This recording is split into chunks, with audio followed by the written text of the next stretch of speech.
It's still early. Where to now?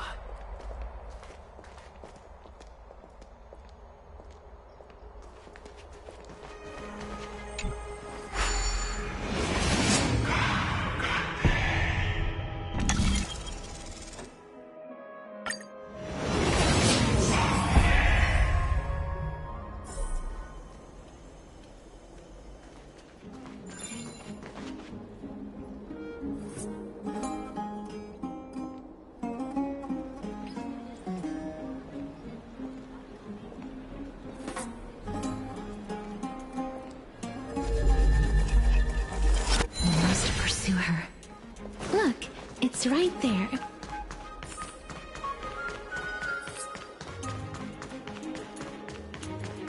Huh?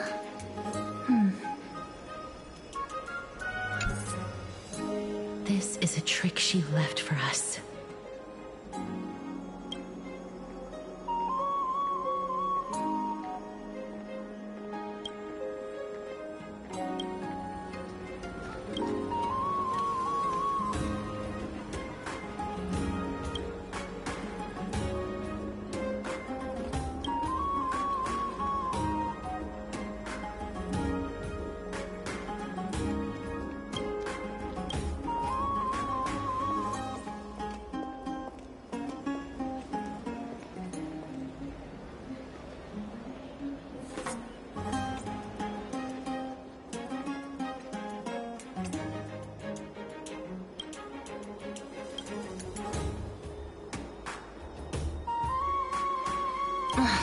She's incorrigible.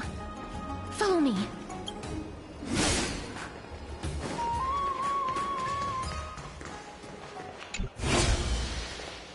This is how it should be. We must pursue her.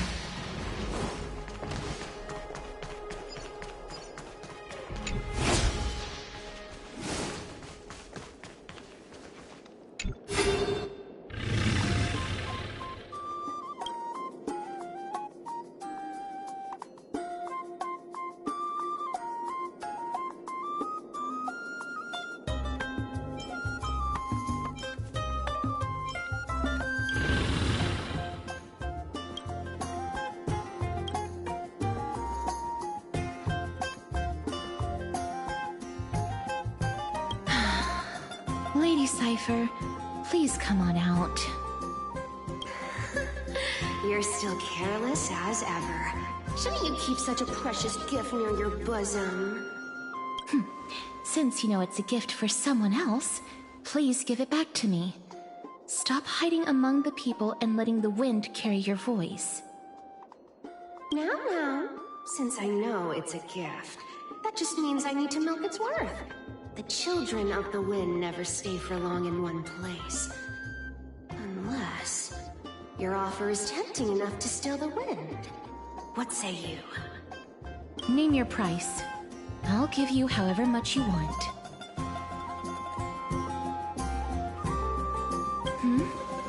What's wrong?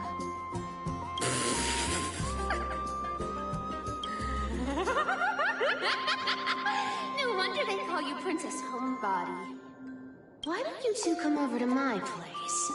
It'll make a better venue for proper business discussions. You can find where I live through the winds I've sown. Right.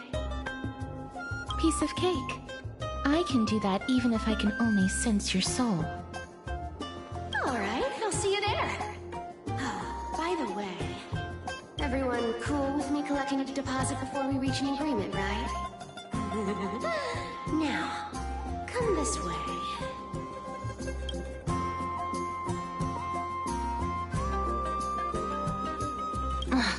She's incorrigible. Follow me.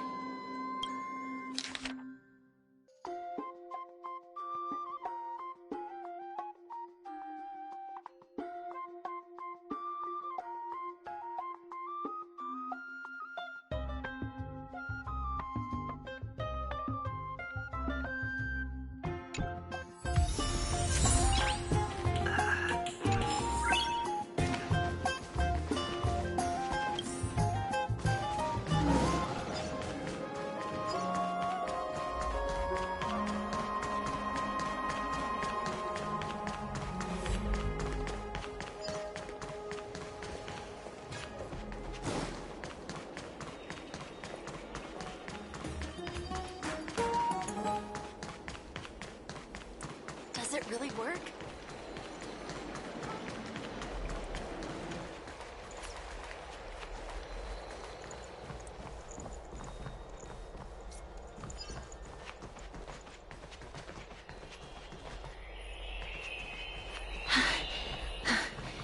Here we are.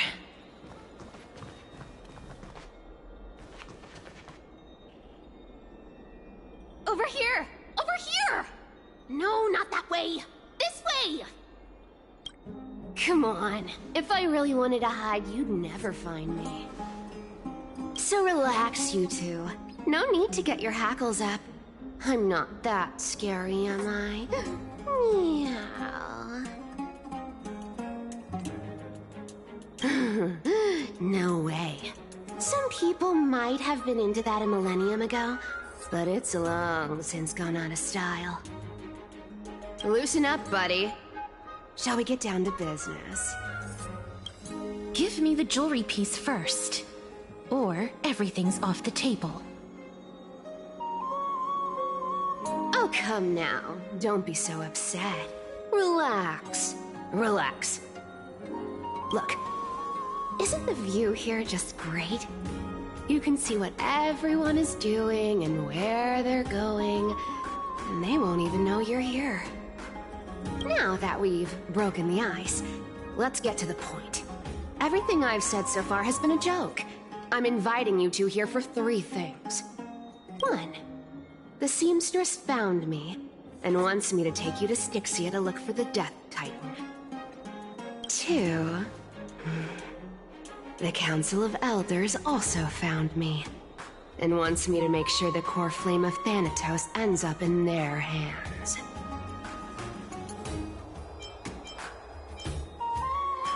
And last, but not least, I'm telling you that I'm not interested in doing either of those things. Don't go look for the Death Titan. The end.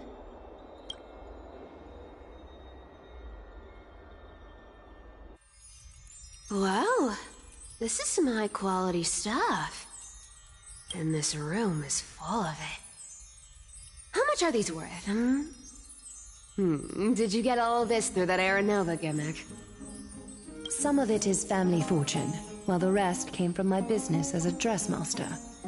Don't liken the flame chase work to your shady dealings. Wow. I should have busted down your door instead of going around like a thief. Well, spill. Why are you giving me so much money? Payment for doing work. You're worth this much. Did you forget my stance to all this? I thought I made myself very clear. You wish to run away. Run away from your responsibilities, from the prophecy, and from your destiny. You shall walk with greed and die over petty change. I understand this prophecy weighs on you immensely. That is why I have never approached the demigod of trickery for running away. But I need you right now, so don't turn me down. You know, maybe the gods got your tongue with their golden threads, Aglaya. I'm not hearing any sincerity in your words. Give me a reason why you're bowing your noble head to me. We lost Trian. Oh. The divine power of passages is running out. I need another demigod to escort Castorus and help her fulfill her lifelong wish. Oh, I get it now. You're sending Castorus to her death. And you want me to die with her. This is Castorus's own request. I have never seen her so determined. She brought this up herself? You're not pulling my leg. She's also made up her mind to leave her confused past behind. As will you, Cypher, when you finally make up your mind. Don't be so sure. Time is hard in the likes of you and I. But Castorus remains pure as driven snow. She can always turn back before the end, you know? Maybe she'll remember Trian's sacrifice. Maybe she'll remember the countless martyred Chrysos heirs. Maybe she'll remember you, with your one foot in the grave. I ain't as optimistic as you about what she'll want to do. Tell you what, why don't I take this room of treasures as a security deposit, and we make a bet? Go on. I bet she'll change her mind and turn back. Now, if I lose, I'll do what you want me to do. Return this deposit to you, plus giving you another room full of treasures.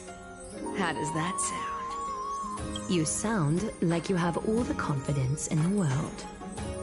In that case, let's make a pact with those conditions. I hope you're prepared to lose it all. In conclusion, I want to win. So I hope you two can give up on going to Styxia. I'll give all the treasures in that room to you. And you can split it between yourselves, however you want. What do you think? Tempting, right?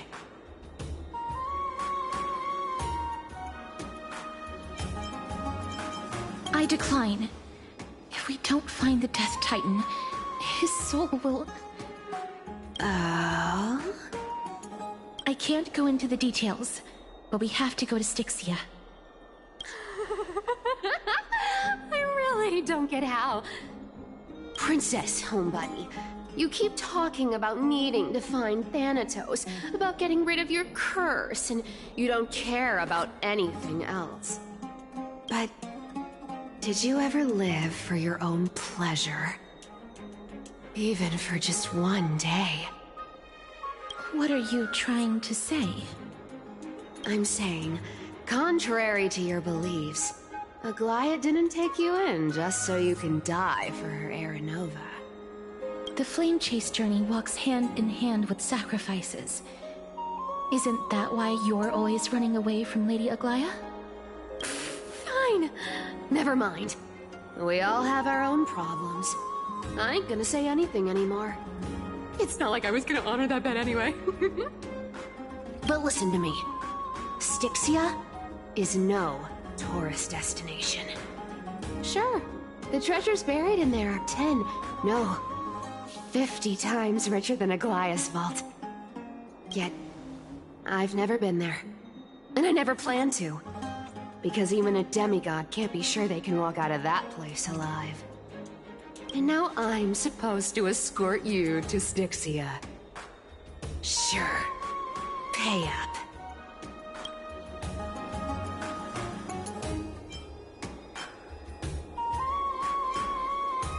Her payment was in gold and precious stones, which only covers the living passenger. You need to pay me as a member of the dead. I don't like this. However, I have lived a longer life than most people.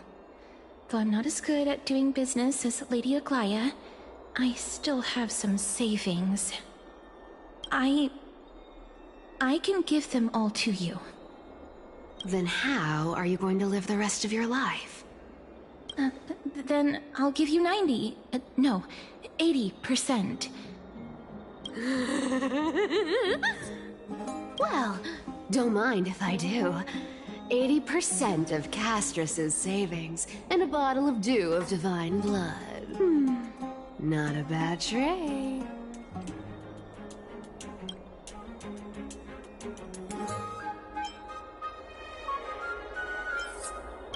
Okay. I didn't know you hold grudges. Great mystery. Here! Catch. Be careful with that! A minor change in plans, though. Don't go to the bath tomorrow. Come look for me at Akama's city gates instead.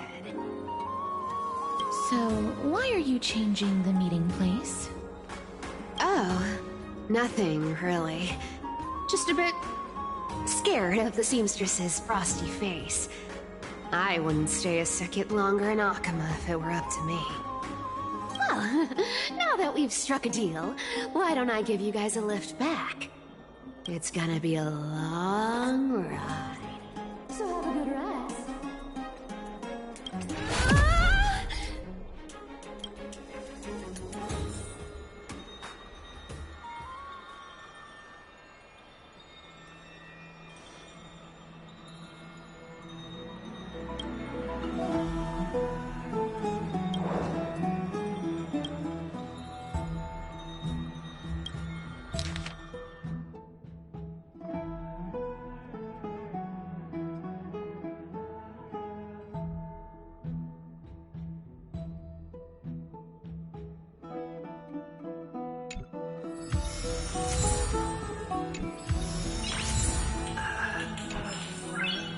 Nice.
Sunny.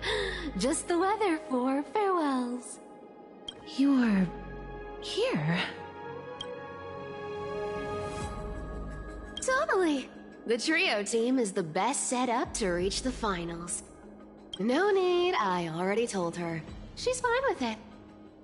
You sure know how to put me in a spot, Casterus.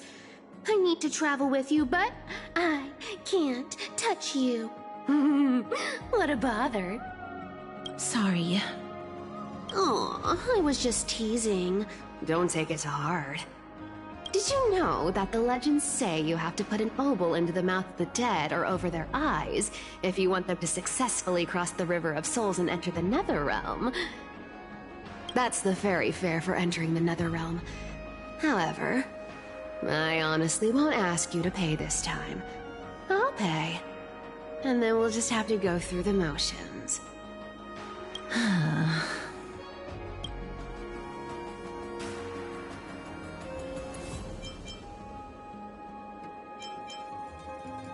Hey! I'm just trying to make this journey feel more special, okay? Don't read too much into it. Alright, pass me the coin. It's time to get the gods' powers going. A fleet-footed trip to the Netherrealm, here we come. Oh, one last thing before we go. I gotta give you this piece of advice, especially to you, Princess Homebody. You can't catch the wind by waiting. You only live once, so make the most of every moment you have. Get ready, be steady. Huh? Hi, your turn. Don't be nervous. After all, it'll be gone in the blink of an eye.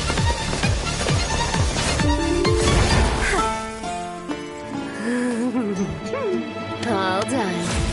Bye-bye.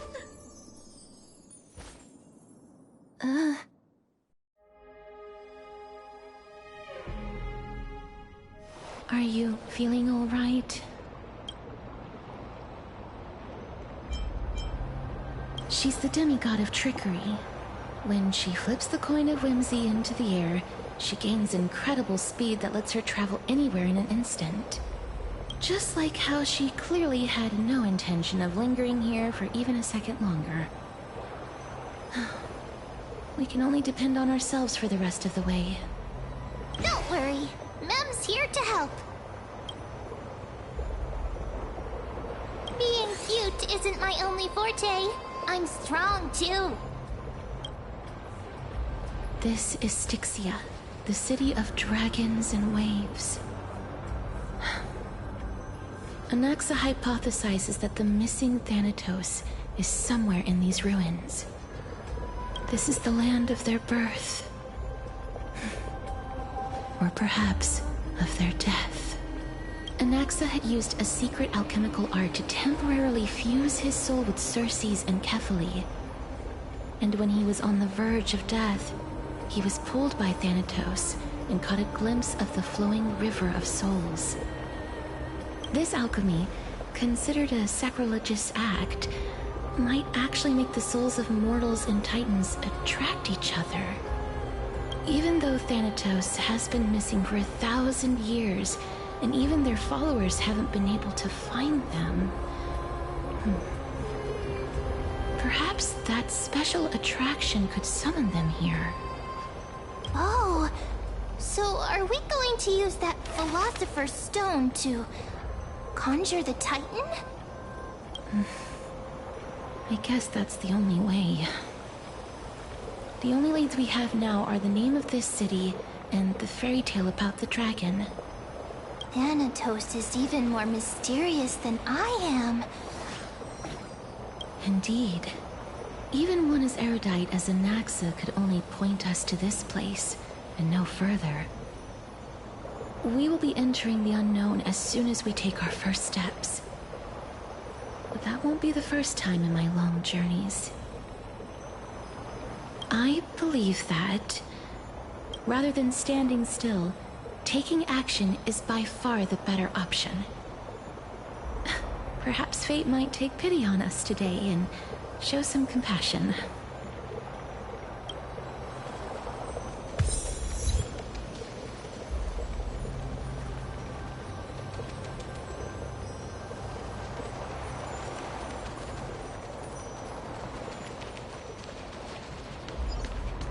Go back whence you came. Go back. Ahead lies the realm of the dead.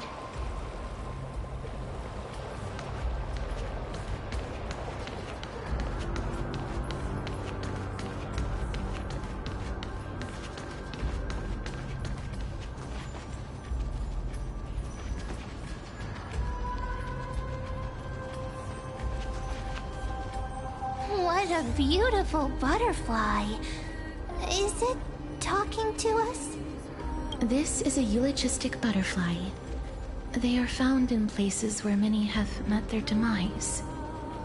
In Idonia, Some think of them as manifestations of Thanatos' benevolence.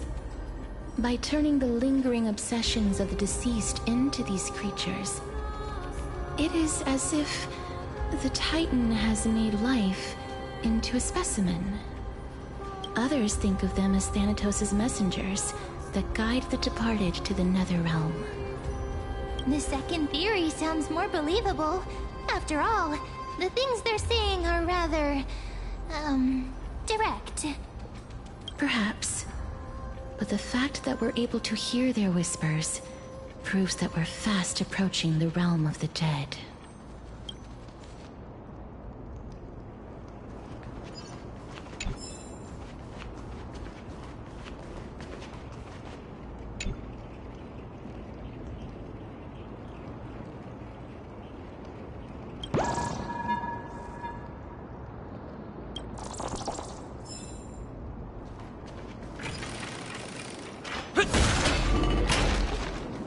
These shadowy figures. Aren't they illusions reflected by the River of Souls?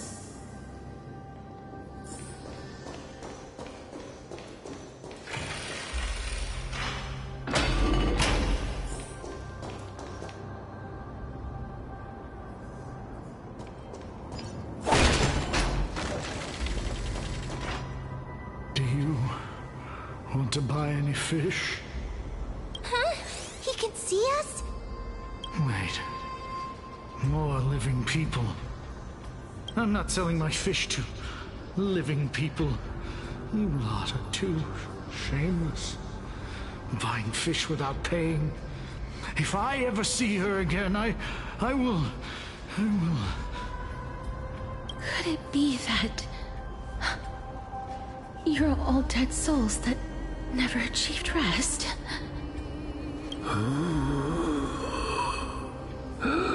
The Nether Realm does not exist. Titan rejects you. Me. So... do you want to buy any fish? But there aren't any fish nearby. Other fish gone. The people are gone too. I can only keep selling fish. So, do you want to buy any fish? Apologies.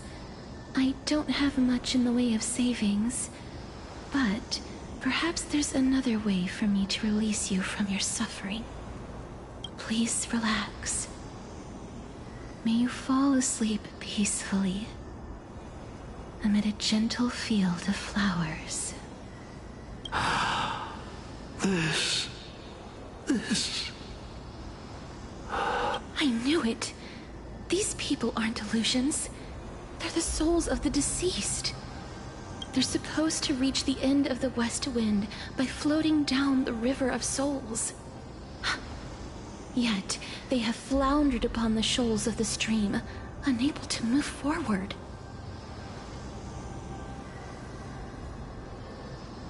Did Thanatos reject them? Or perhaps they didn't really die at all?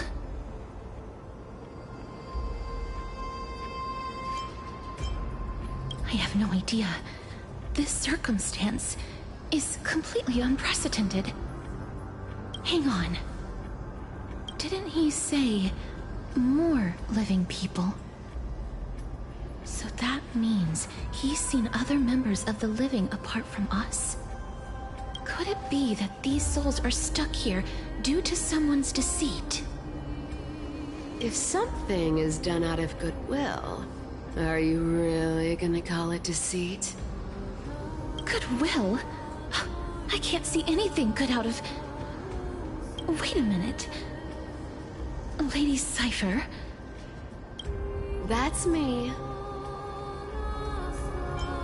Could it be that you are the living being that those souls met? I couldn't take their behavior anymore. So I stole some things here and made up some lies there. Just trying to give them something to look forward to, you know?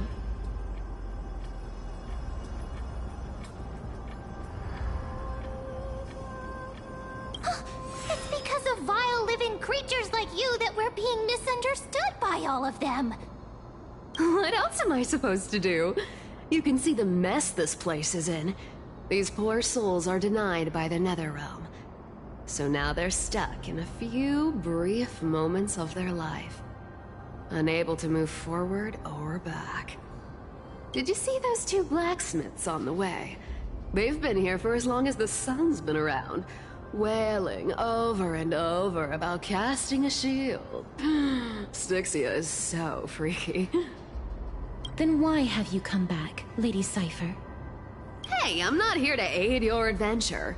I hate water more than anything else in this world. Especially that stinky river of souls. But, I just discovered some stuff before I left. And I reckon you should know about it. It's about that boy who defied death. I found traces of him here. Lord Mighty? Oh, right! That's his name. Well, now you know. As for whether that info is actually useful, that's for you lot to figure out. So long, Princess Homebody. So long, Grey Mystery. Huh? She disappeared just like that? Lady Cypher has always been a free spirit. In any case, she has brought us some valuable information. If Lord Mighty is also somewhere along the river shoals right now, then he will certainly become our signpost. After all, he's different from those wandering souls. He will find his way, even in the realm of the dead. Don't worry, it's time for me to shine. Ornyx's rune of recollection is nearby. Use prayers to return the river to before it got flooded.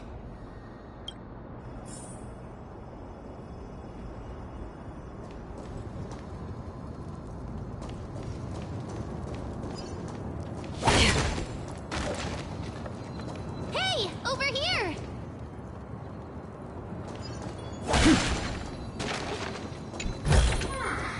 Don't forget to let your friends in on the action.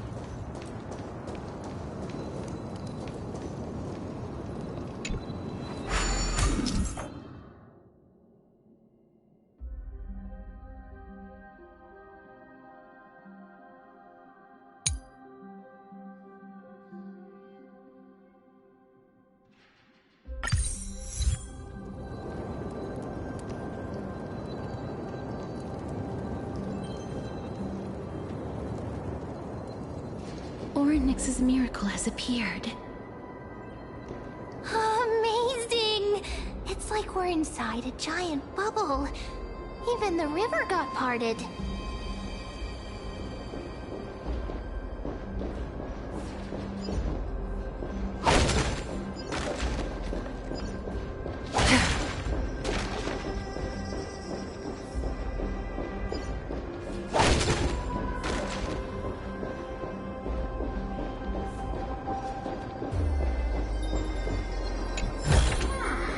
Seek, and you will find.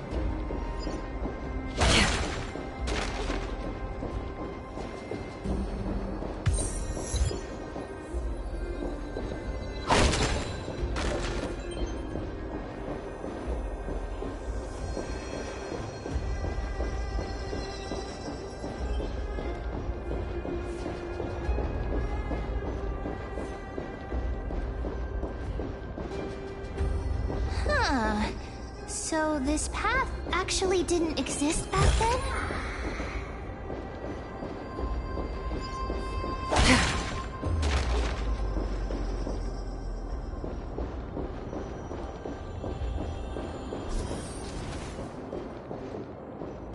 There are wandering souls of the deceased here as well.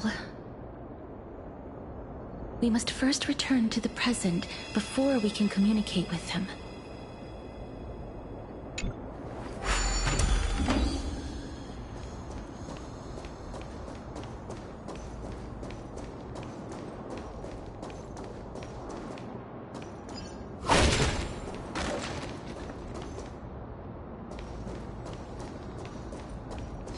Stream 4.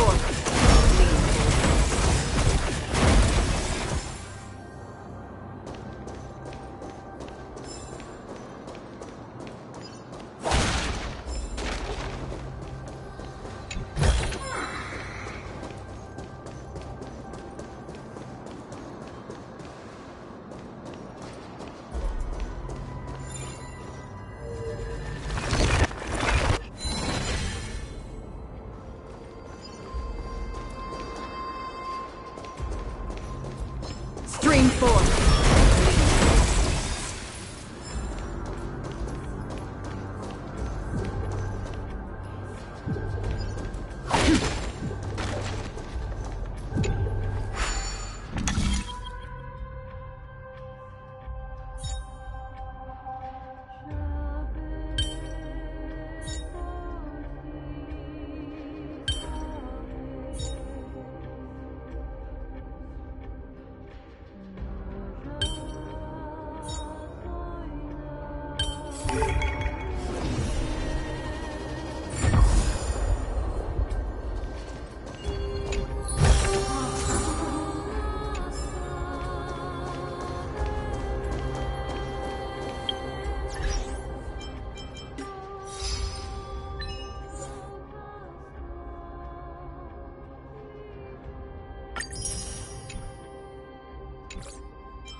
Don't forget to let your friends in on the action.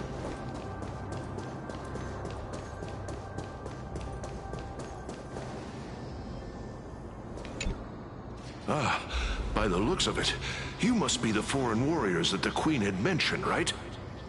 Since the current campaign requires the utmost care, I wasn't able to make time to welcome all of you. Please, forgive me. Foreign warriors? A priestess, a warrior, and a divine beast. You look identical to the blessed saviors that the Queen described.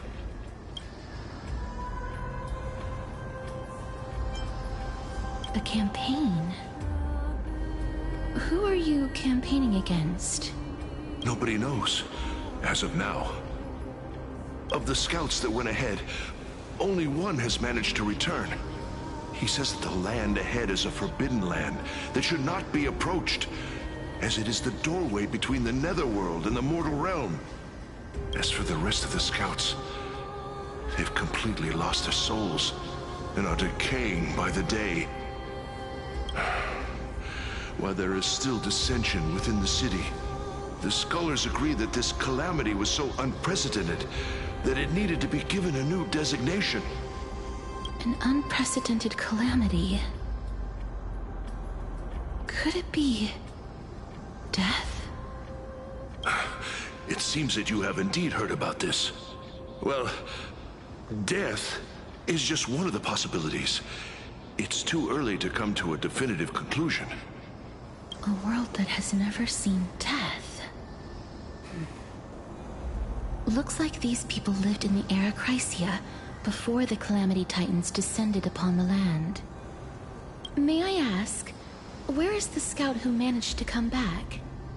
Though he returned to Styxia, he only had enough left in him to last no more than half a day. However, it was his intel that convinced us to rally together.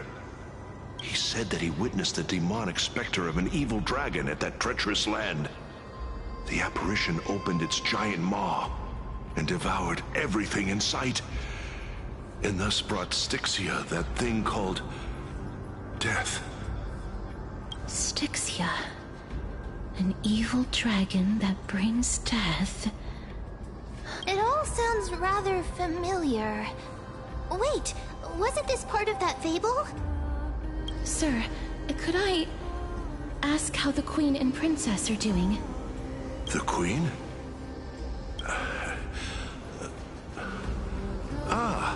By the looks of it, you must be the foreign warriors that the Queen had mentioned, right?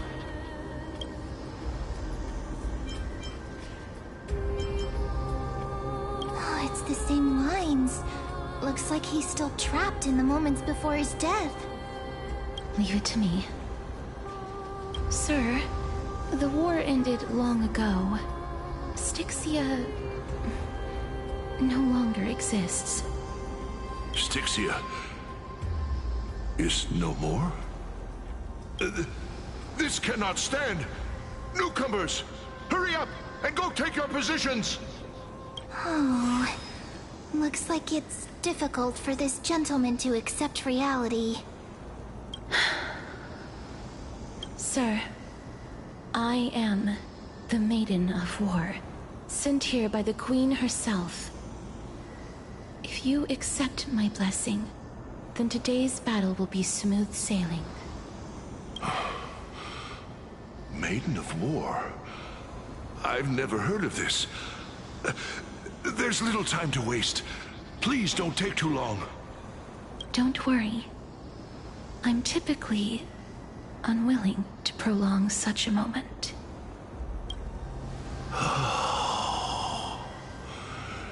Is it over? Have we won?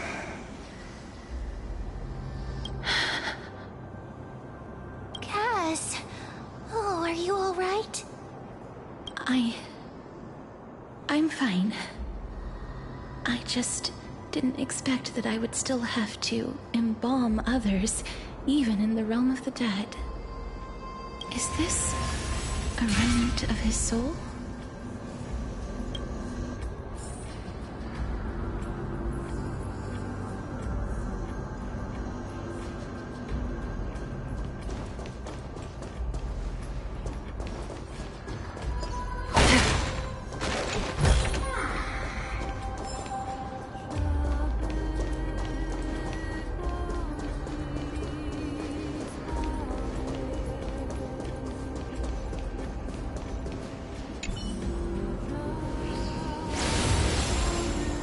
Well then, why should I place my trust in you?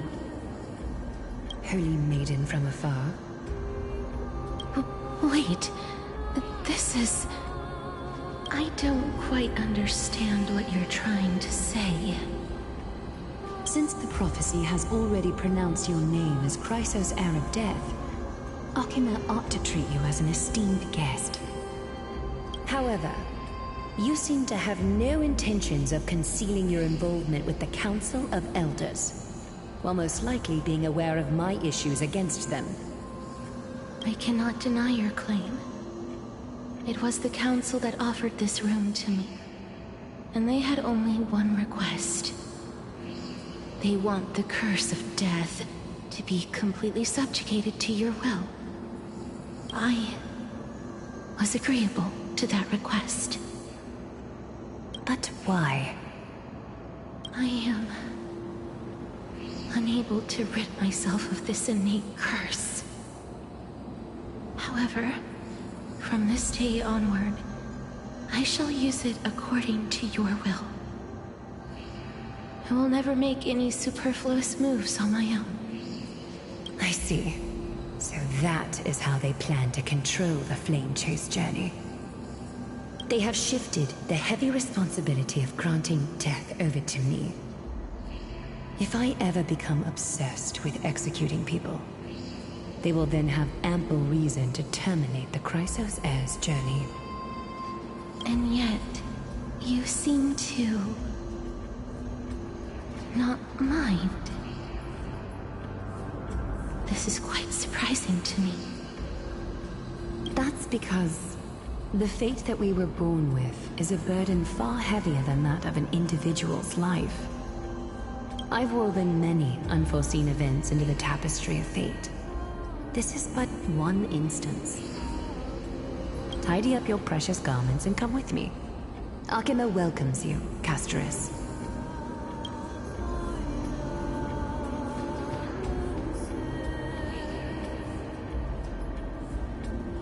I didn't think we'd find vestiges of memory here.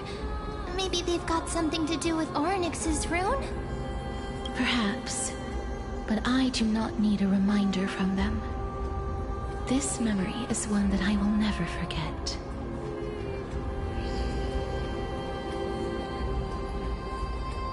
I really want to repay her for that trust. But why would this memory appear right now? Is this really Orynyx's power?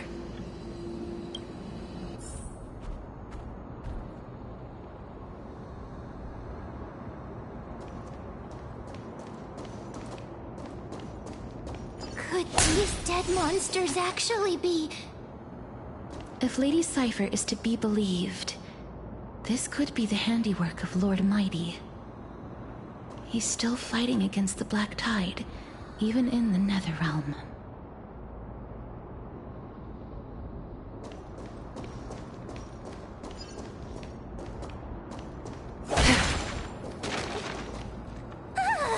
Why are the Black Tide monsters here too?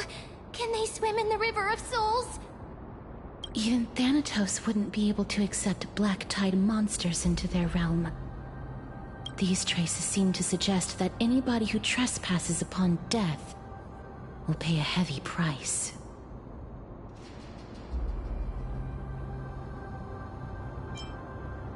Since the realm of the dead must remain peaceful, it's imperative that we rid the place of such discordant noise.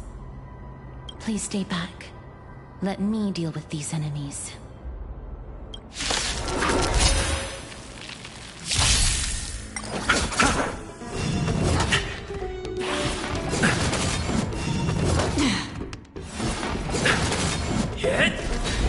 Destined for oblivion. Time for a fun. I weep for the departed. It too shall fall.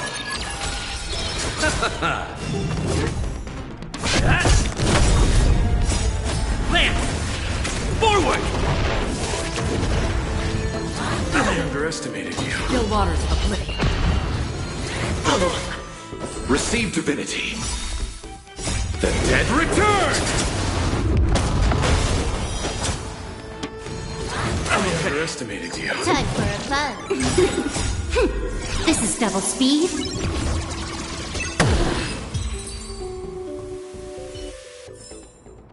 Another blood debt repaid. The path ahead is blocked by the River of Souls again. In that case, let's go back to the past. This miracle sure is handy. This is yet another aspect of a Titan's divine power.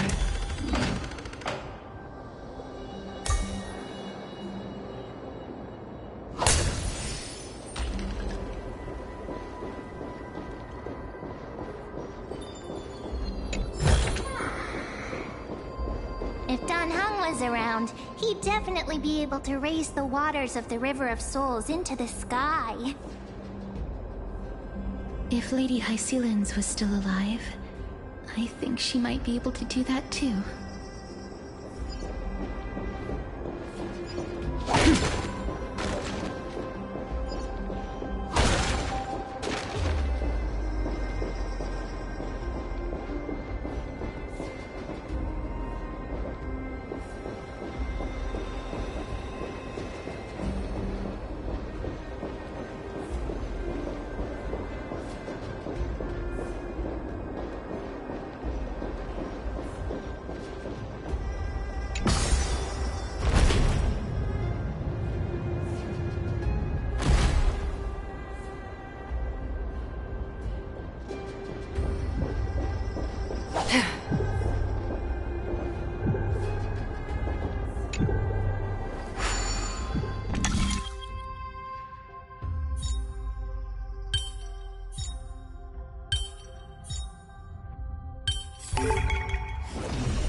we can't get through here.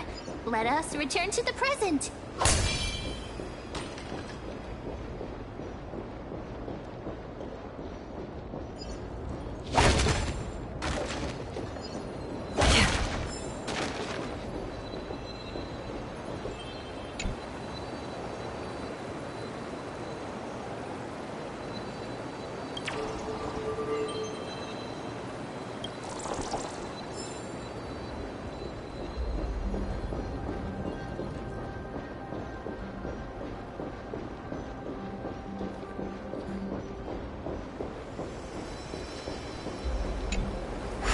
You seem to be able to discern both the past and the future.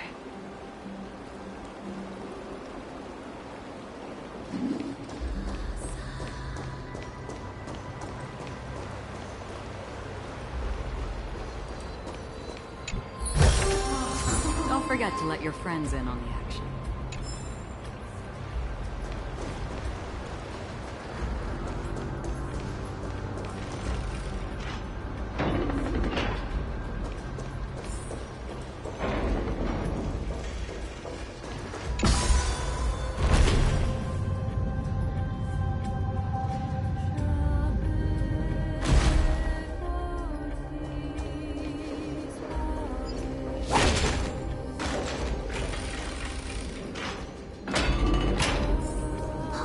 Place. It must have been a beautiful courtyard in the past.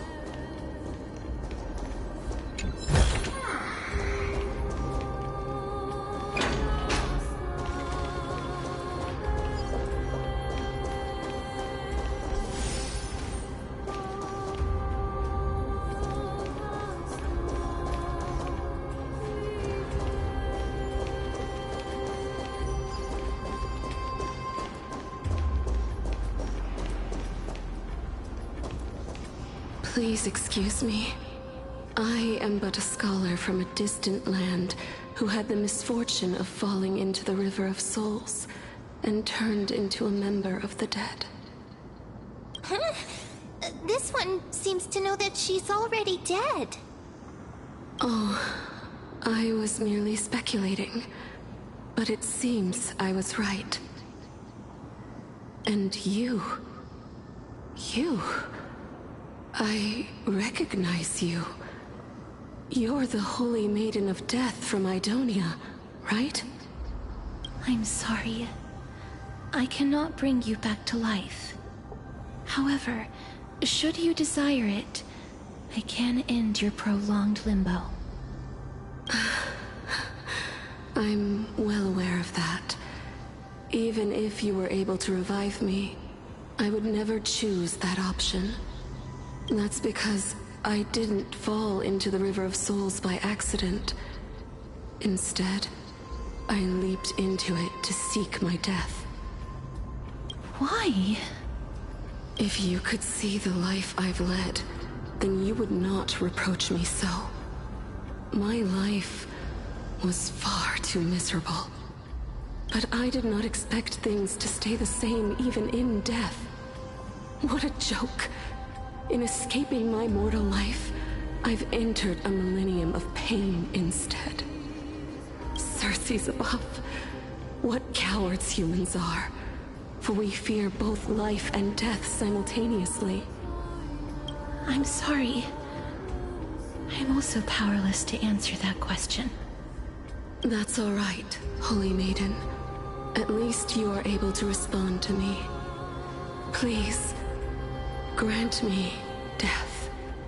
Circe's above. Does this count as thinking till the moment I die?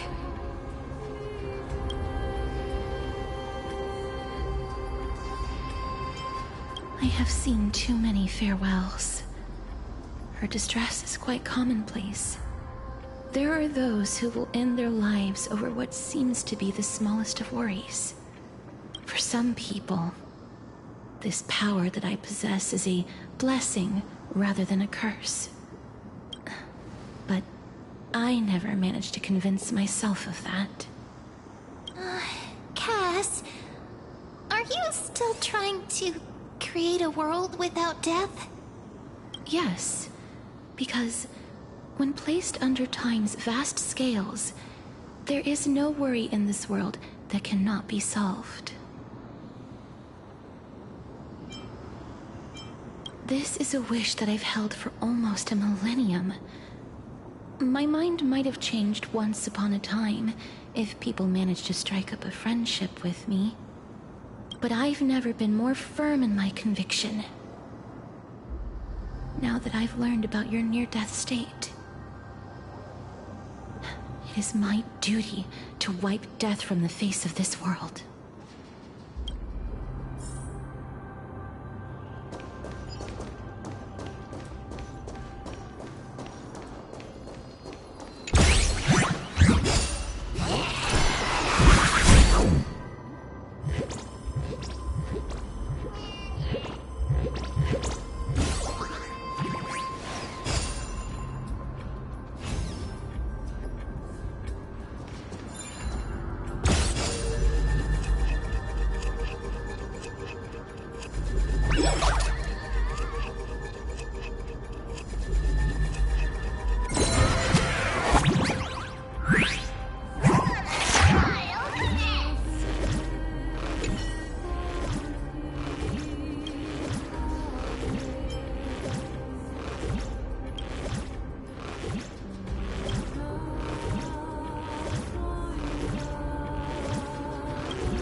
Waters of oblivion. Time for a buzz. I weep for the departed. It too shall fall. Familiar. Receive divinity. Lance! Forward!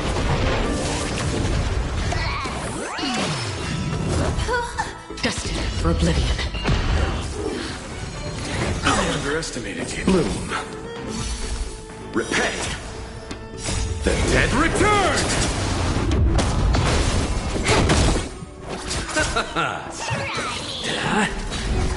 Still waters of oblivion. This is double speed.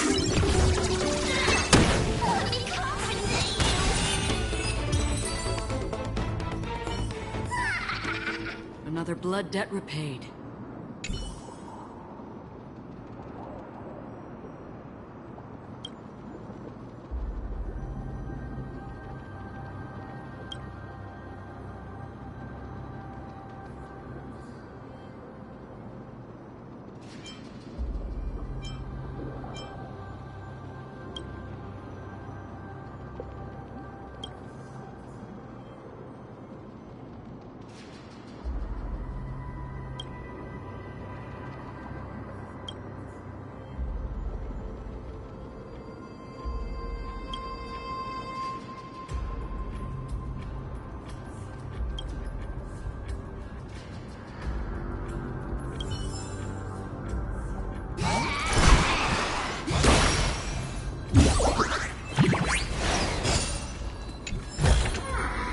Don't forget to let your friends in on the action.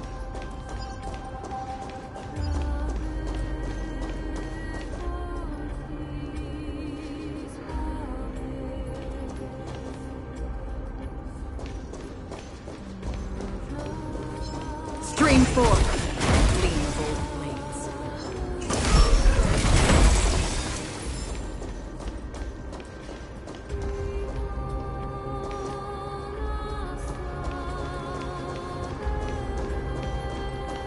Stream forth.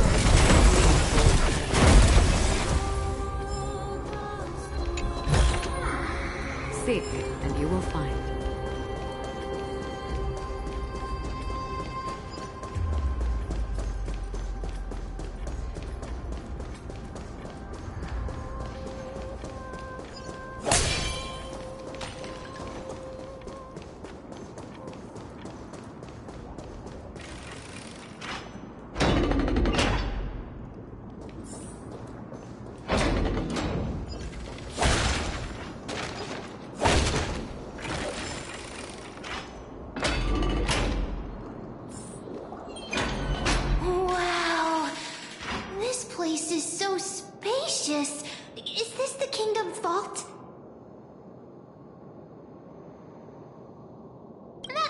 all, but we need to lay down some rules.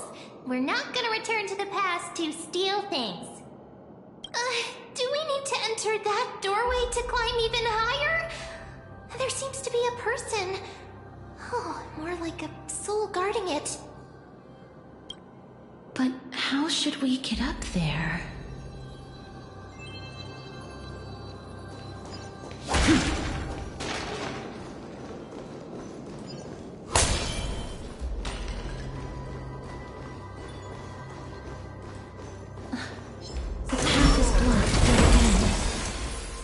Oryx's 8 always appears in times like this. How convenient.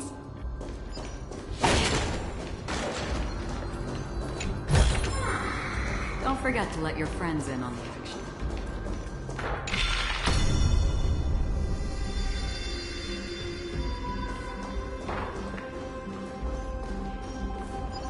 Look, there's even a platform lift over there.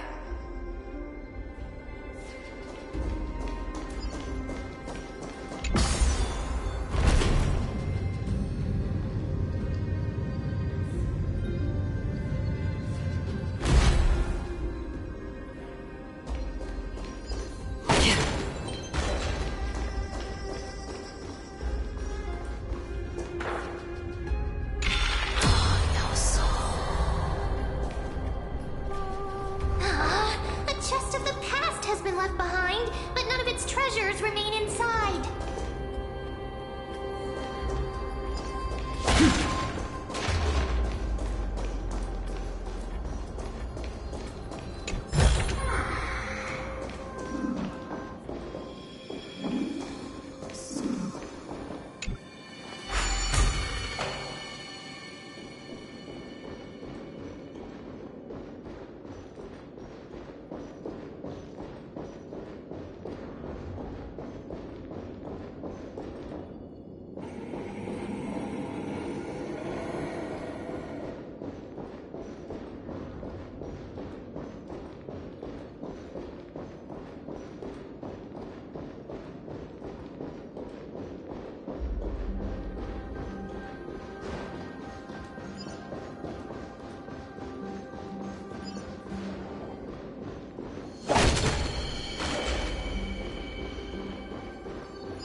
Seek, you will find.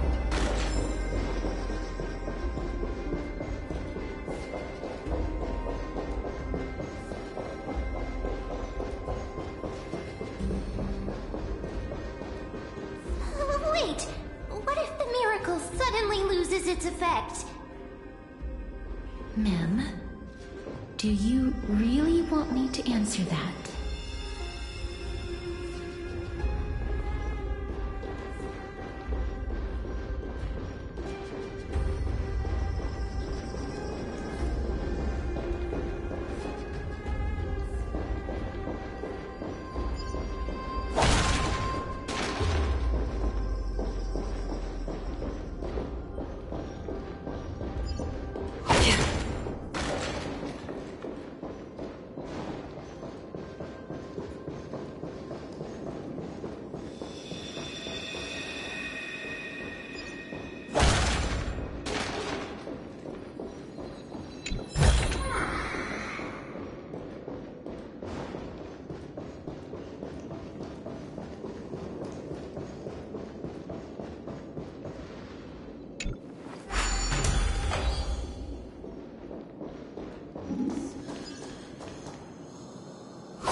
forget to let your friends in on the action.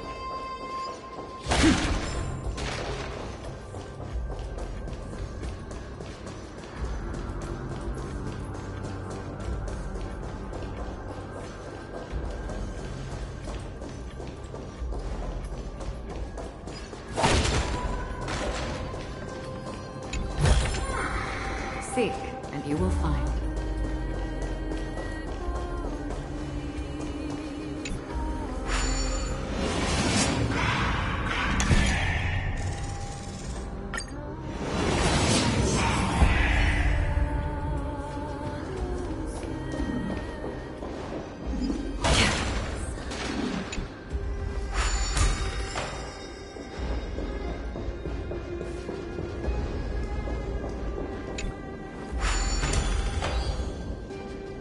Stay back.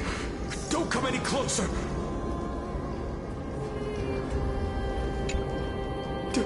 Don't come near me. Huh? Why does he look so panicked? Did the black tide monsters frighten him? Or is he actually scared of his own extraordinary power? There's no need to be alarmed. We're just passing by the area. See? None of us look threatening.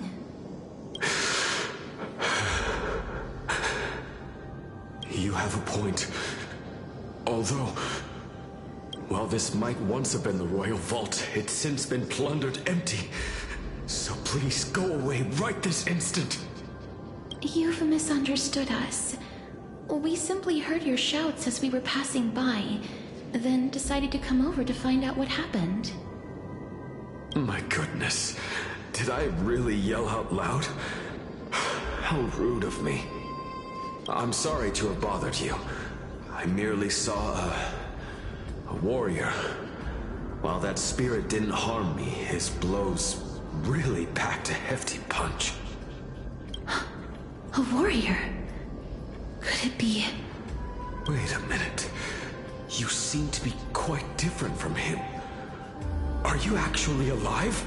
How can you walk around here while alive? It's a long story. We're here to seek an audience with Thanatos. Thanatos? Who's that? Is it possible that he's also living in the era before death descended? Death? Could it be that you are here to defeat the evil dragon Pollux? Pollux? Is that the embodiment of No. Death? According to the warriors under the Centurion's command, that evil dragon has been dead for quite a while. The curse that condemns people to death didn't originate from it. But they saw a girl within the dragon's embrace, and she is the true Reaper. Pray tell, where is that girl right now? I've heard that the Queen spared no effort in bringing her back to the castle. Her Majesty intends to control all of Amphorius with this unprecedented power. As for whether this rumor is true, well, no one knows. You have my thanks for the invaluable insight that you've given us. Please, treat this touch as a token of my gratitude. You... Are you...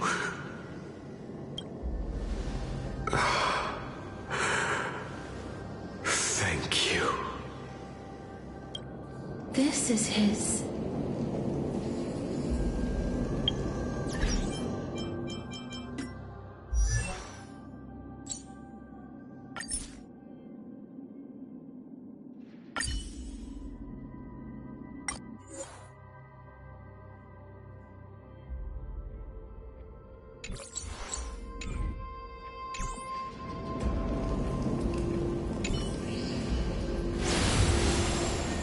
Then you granted him death? That isn't like you. You would have refused even if I commanded you to do so. I don't know. I did it out of sympathy, believing that I wouldn't be racked with agony, but... still in a state of turmoil. Sympathy? Sympathy for that youth who triumphed in every battle? That young man was favored by Talantin, who taught him a move that will defeat any mortal enemy with a single blow and emerge victorious every time. He could rely on that move to always achieve victory during Era Chrysia. However, now that death has descended upon the mortal realm, that divine swordplay also means he can send others to death at will. In other words... You feel that he's similar to you? Yes. Since he can never be inferior to others in martial combat, death would be the inevitable outcome every time he strikes. That's why he approached me and pleaded. Pleaded for me to put an end to all of this. You are perhaps feeling lost from making your peace with death in so abrupt a manner. I have not made peace with death. I've seen the people of Idonia stand tall and proud in the face of death. Even before the fated finale arrived, they were already content with the lives that they'd lived. They had such proud expressions. Expressions that made me believe death would be an insult to these mortals if the concept is truly a power that a god had carelessly cast down upon the world. Perhaps death's authority was never meant to exist in this world. Just like how I shouldn't exist. I won't refute your beliefs for now, but would you be interested in listening to a story of mine? It's a fairy tale from foreign lands, told by the person who brought you to me in that ice field long ago. A tale told by the Queen of Styxia. What? Wait a minute. That means the girl born in the dragon's embrace, the personification of death these souls talked about. That's you, Cass? I've already had an inkling for a while now. But I honestly have no memories of Styxia. My memories only begin after Aminet brought me to Idonia.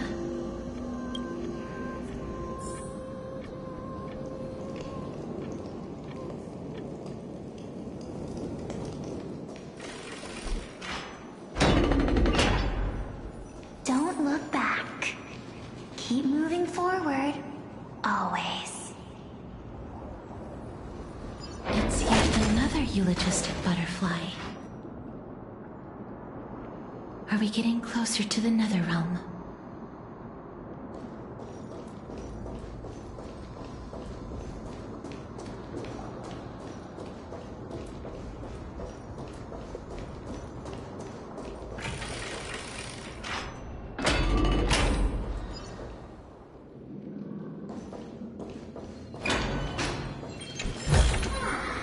Seek, and you will find.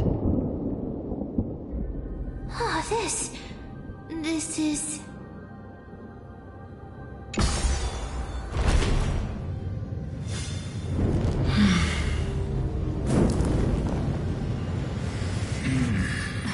Living ones?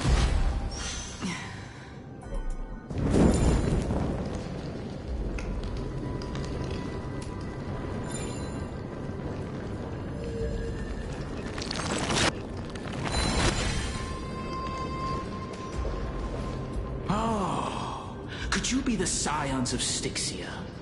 Did you hear about the great work that I'm doing here, and have thus arrived to give me the last material that I need for transmutation? Great work? Have you heard of the great name of Pollux, perchance?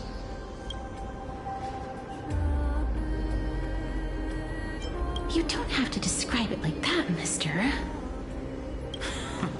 You have? Then that's good.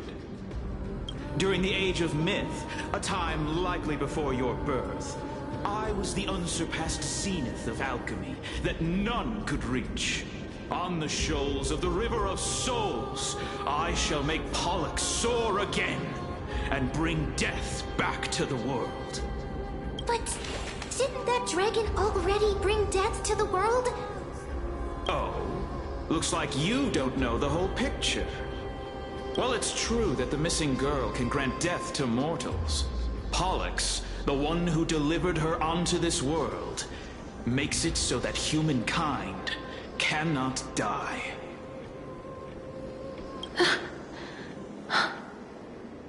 So, it's just as I feared. This is my guess. The deceased are supposed to drift down the River of Souls until they reach the end of the West Winds. But this River of Souls was blocked by Pollux's fall. That's right. That's why it's imperative that I bring the dragon back to the mortal realm and make it soar the skies again. I have long since prepared my alchemical matrix in the tower. Although, I am still missing the most crucial material of all. That final ingredient, the final sacrifice, is none other than the girl who lives out her days with death. Huh? What's going on? You didn't touch him, did you? I know that I am no longer capable of carrying out that task. Take this, all of you, and please fulfill that great undertaking on my behalf. This... We had been inebriated in Fagusa's feast too long before we began to seek divine bestowed death, so that we could be freed from the whims of fate. However, that brought doom upon, instead of summoning a supreme god, we encountered a monster that cut off the River of Souls. That detestable dragon Pollux denied all the dead from the gates of the Nether Realm. Unable to rest in peace, these departed spirits engulfed Styxia like a roaring tide. As a result, my city and its people no longer exist. That child is the only person whom I managed to save. Born within the evil dragon's abdomen, she has possessed the talent of death since her birth. She must have been granted to us by the gods as a chance for us to atone for our sins. Please, you must nurture her to adulthood and prevent her from experiencing all of the suffering that we went through. I promise that I will care for her as a mother, that I will protect her from the evils of death. By Fagusa above, thank you for your kindness. As her mother, please bless this child with a name. Before I am swept away by the River of Souls, please, let me know how I should address her in my next life. Oh. Like how a transient raven butterfly, a fleeting papilio castor, perches on the twig of death. Castorus. That shall be her name. That's where my name comes from?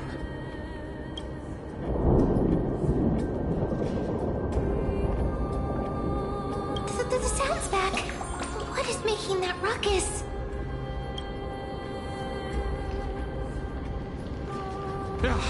Living ones, don't waste your time bickering. The Netherrealm's wrath is falling upon you. Black Tide Creations. When did they... Mister, Please fight them with caution. Be careful not to suffer the same fate as those black-tide creatures! Everyone, hide behind me!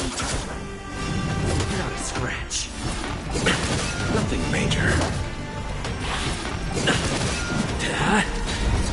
Still waters of oblivion. Time for a fun. I weep for the departed. It too shall fall. Bloom. The dead return! Lance! Forward!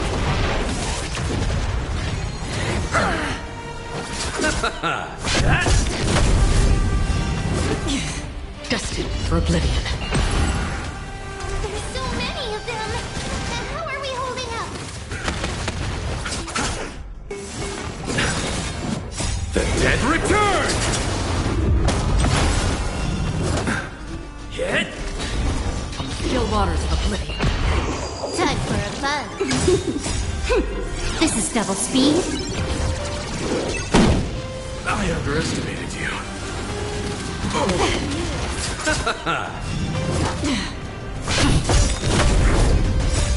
Lance! Forward!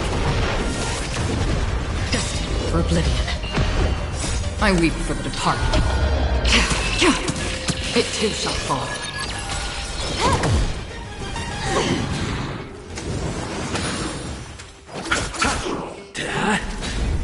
Still waters of oblivion. I underestimated you. Receive divinity. Repay. The dead return! Time for a fun.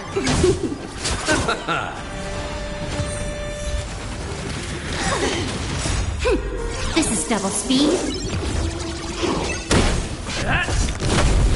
Destined for oblivion. I weep for the departed. It too shall fall.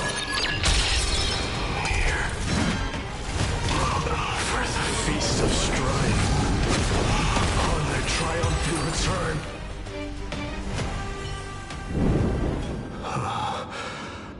You? Lord Mighty?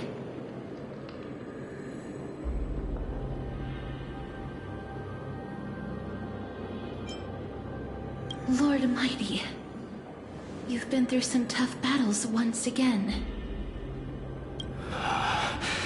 That black tide is endless. My death is only temporary. I will find my path of return and go back to the world of the living and continue my protection. Lord Mighty, I have always wanted to. Why does death reject you? I'm the one resisting it. I must resist the temptation to go with the flow. I'll go against the current and kill my way out of this cursed nether realm.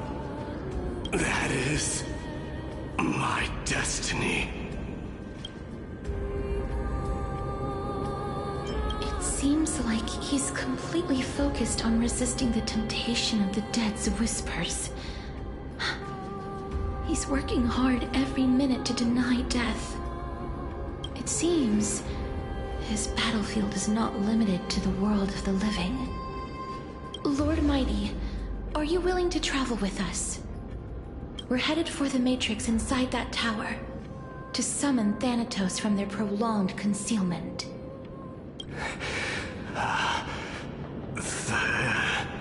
Thanatos. Challenge. Death. That's right.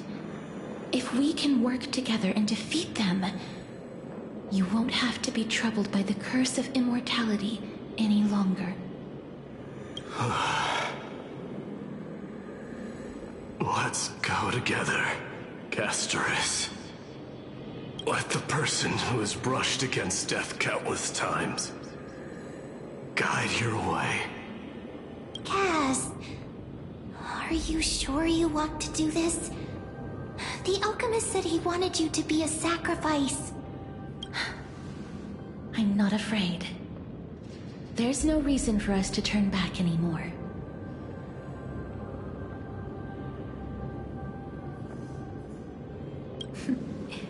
Rather than standing still, taking action is by far the better option.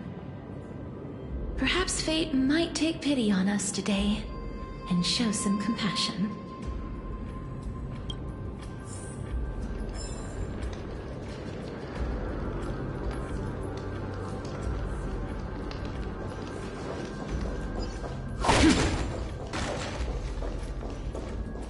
Stream 4.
Seek, and you will...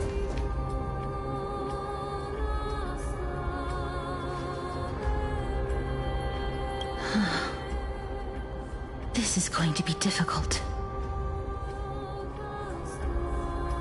I'm familiar with this kind of mechanism, but I've never repaired broken chains. If I was more powerful, I would be able to carry one person with each limb and fly the four of us to the other side. The Rune of Recollection is here, but I can't find the miracle orb anywhere. So weird. Oh, could it be in that collapsed tower in the distance?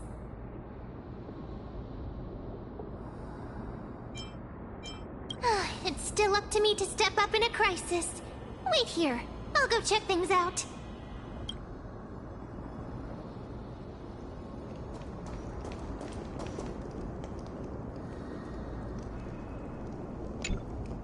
Just shout for me when you need my help! Got it! Just leave it to me!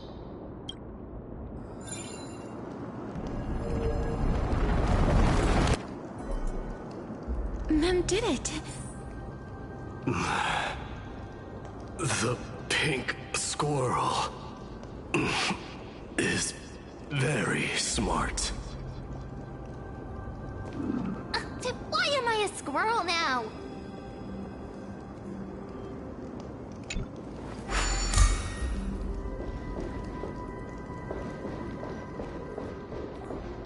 The miracle's range is limited. Please come a little closer.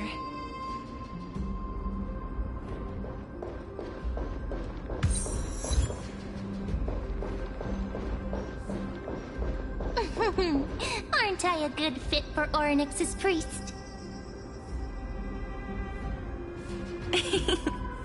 Of course. You're the most competent priest ever.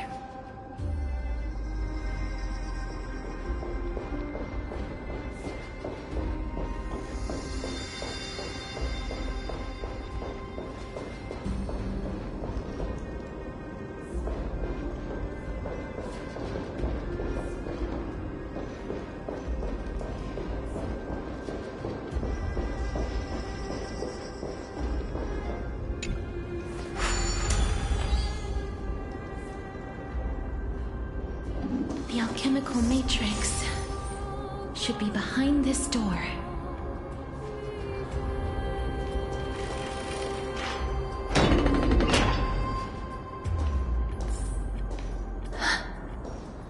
Is that...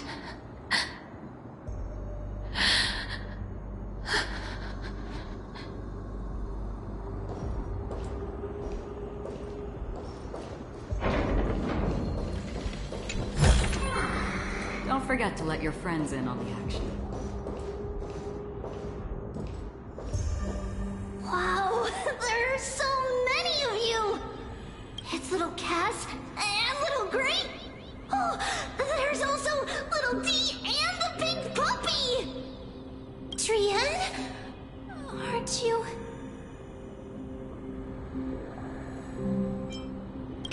Get what? I'm getting even more confused.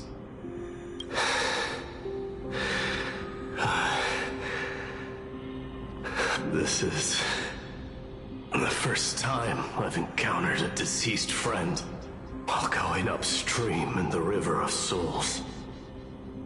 It really works like this. Just like the other departed spirits we've encountered along the way. I'm also unable to sense the aura of the living on Lady Trian. Yup, you're right. Trian already knows that she'll not be able to return to everyone's side. But Trian believed that little Cass would eventually return to the Netherrealm. So, Trian has been standing here, at this spot closest to the world of the living, and waiting for little Cass. Oh... It must have been very tough for you. But according to what Trian said, we're almost at the entrance of the Netherrealm. Trian promised Trevi and Trinan that when little Cass got here, Trian would get the gift ready and be the first person to run over and welcome you. So, little Cass, don't cry. Please, accept this. We finally finished it. This is what Lady Trevi once mentioned. The gift for me that you didn't manage to finish. The Holy Maiden of Janus. Even when separated by life and death, their thoughts are still connected. Trian spent a lot of time drawing this. Trian hopes that little Cass likes it.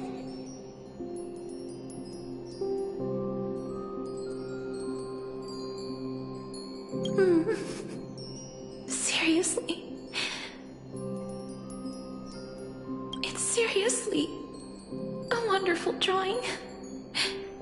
Lady Trian.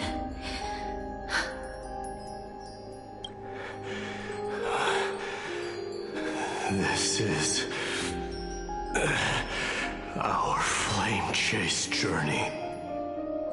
Little Cass, we don't know what your journey was like before. Trevi has always said that it must have been a very harsh and frightening journey. But little Cass no longer has anything to fear now. Because everyone is here with you in this flame chase journey! That's right. Only now, when I see Lady Trian's gift, do I realize that I've already obtained so many things I would never have dared to dream of since I embarked on the flame chase journey. It's the first time I've gained so many companions. The first time I picked up the hobbies of crafting and photography. The first time I had dinner with someone else. The first time I went to the market to buy the Chimera doll I'd liked for a very long time and hugged it to sleep. The first time I wore a dress personally made by Lady Aglaia. The first time I went for a walk with Lady Treeby, Lady Trian, and Lady Trinan. The first time I enjoyed the night breeze and looked up at the stars with Miss Hyacin. The first time I took care of Dromesis with the Trailblazer. Looking back at all these experiences I never thought were possible, it feels as though the scales of my life had shrunk from centuries and decades down to minutes and seconds. And all of them are so precious. I took countless photos in the past, but they're all black and white landscapes. I don't have a single one with friends. If I had known, I would have taken more pictures.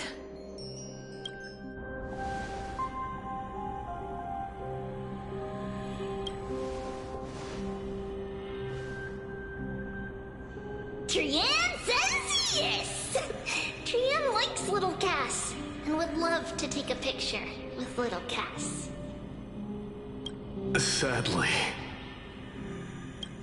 being departed souls, our images cannot be captured in the world of the living.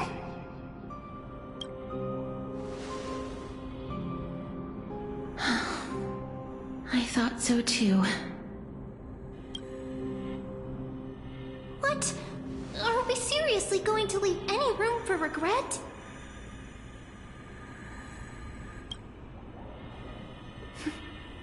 There won't be any regrets. This vivid drawing surpasses any photograph from the world of the living. Little Cass smiled. Treeby, Trinan, and Trian's wishes finally come true! I remember you once said that fate is not the flowers that bloom at the end of the road, but where people tread beyond the gate.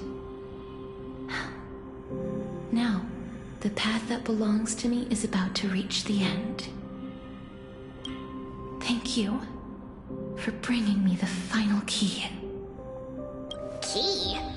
Little Cass, why are you talking in riddles all of a sudden? I have a feeling that soon, this gift of yours will become the key to saving Mister's life.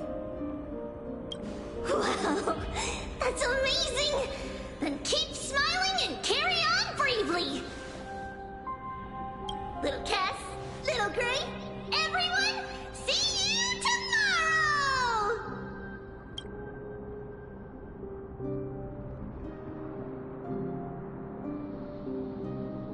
Lady Trian. The aura of this place.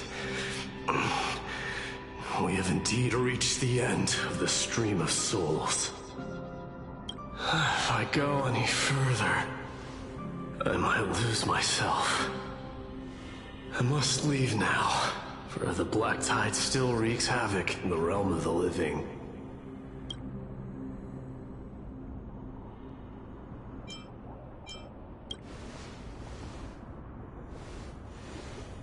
I have broken free from the chains of death countless times.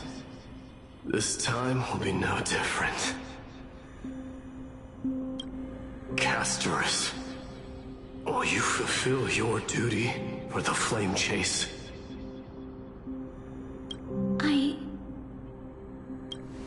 I have yet to make my decision, Lord Mighty.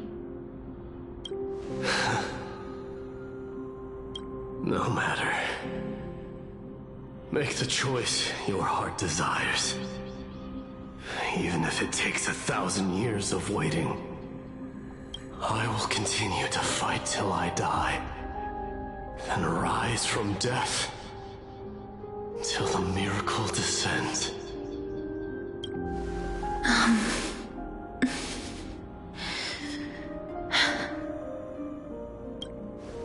There is one more thing you should know, Lord Mighty. What is it? Professor Anaxa may have deduced the principles behind the Era Nova. You and I may be reincarnated as strife and death in the next cycle, becoming calamities wreaking havoc upon the world. I see.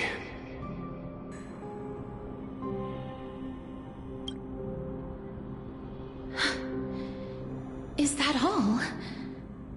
Are you going to accept such a fate without complaints? Do you have a strategy to shatter the shackles of our fate? I haven't found it yet. Perhaps I never will. Then, cease wasting your thoughts on futile matters. Control what little you can.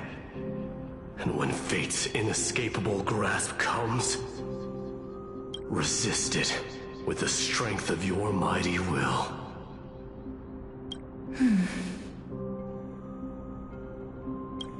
Thank you, Lord Mighty. I will find the right decision.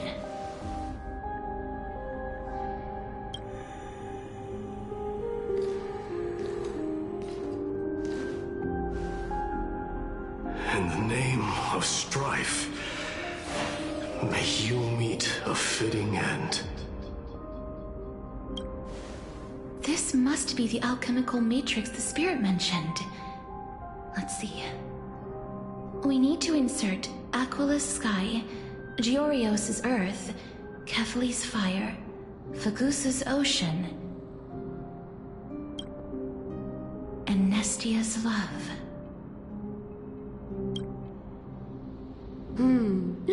It seems our sweet Princess Homebody has made up her mind. In that case, seamstress, I suppose I no longer need to deliver your message. My time is rather precious after all. Whether you wish to break free from death or not, please, follow your heart. By the promise you once made, I ask that you fulfill your duty one final time. Castorus, please, live as a human, and die as one. According to that alchemist, the final piece is supposed to be me. However, he is not privy to the past, and therefore cannot see the full picture. The past? I saw the twins of death in Kefali's memory, and now I am certain that I was one of them. The trial of the Hand of Shadow demanded taking the life of your family. I died during that trial, falling before the gate to the new world. And my sister, whom I never met, became the Titan Thanatos of this cycle. She was consumed with regret over my death, so she used the Titan's authority to reforge my soul. Yet, it also means she has never revealed herself to anyone, hidden away from the entire world. That's because the Titan she became already fell at the start of everything. They died for me, and now lie in slumber in the River of Souls. You mean... Pollux? That's right. The River of Souls is no material river. It cannot be blocked by ordinary means. Only a divine corpse can prevent the dead from reaching the next world. And that's why we have to awaken Pollux from death before we can retrieve the core flame of death. We have to reforge its body with the power of alchemy. But Cass, if that alchemist speaks the truth, does that mean you're also part of the dragon body? According to those departed spirits, I was indeed born as the dragon's twin. But before we talk about that, have you heard the sighs? I heard them too. So what are those? I think it's probably the sign of Pollux's wish being fulfilled. They must have realized how heavy a price they'd need to pay when they used their divine authority to resurrect a dead woman. That's why they exerted every ounce of their strength to send me to Styxia, a city that called for death, a land where none is hostile to death. They never saw their wish fulfilled and fell so prematurely, all because they wanted to give me a new life. Pollux must really want to know how their sister has been after giving their all to save her. That wish is the reason Pollux's soul still lingers in the mortal realm even after their fall, quietly watching and documenting every detail of their sister's life. So instead of picking up objects on the way here, we were instead showing things to a strand of yearning that lingers here. Now, we must weave these yearnings together and restore them into Pollux's complete soul. But all of this is just a hypothesis, right? What if we go through with the ritual and it turns out totally different? That's fine. As Professor Anaxa often reminds us, such is the nature of alchemy. The true outcome can only be known once the process is complete. This is why alchemy is also known as the miracle of creation. Now, the puzzle of Pollux's yearnings is nearly complete, with only one final piece remaining. I shall reveal what they have been yearning to know in the alchemical matrix. I will show them my whole life since I left Styxia. Lady Trianne has already drawn a picture of my entire life, and it is now in my hands.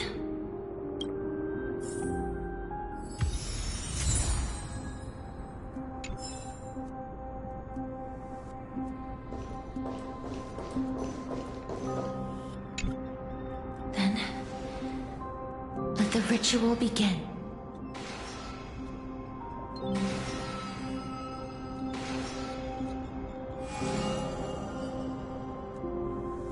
And now, the objective is complete. That is all. Such is what Professor Anaxa always says after preparing for an alchemical ritual. And now, Pollux, I shall lift you from the River of Souls and reforge your soul. Perhaps you will be disturbed by this, and your body may become horrifying to behold. But if even the slightest trace of your soul remains, the soul that once ferried me to this side of the shore, then please, look at me. I wish to thank you in person. I have obtained everything you sacrificed your divinity for.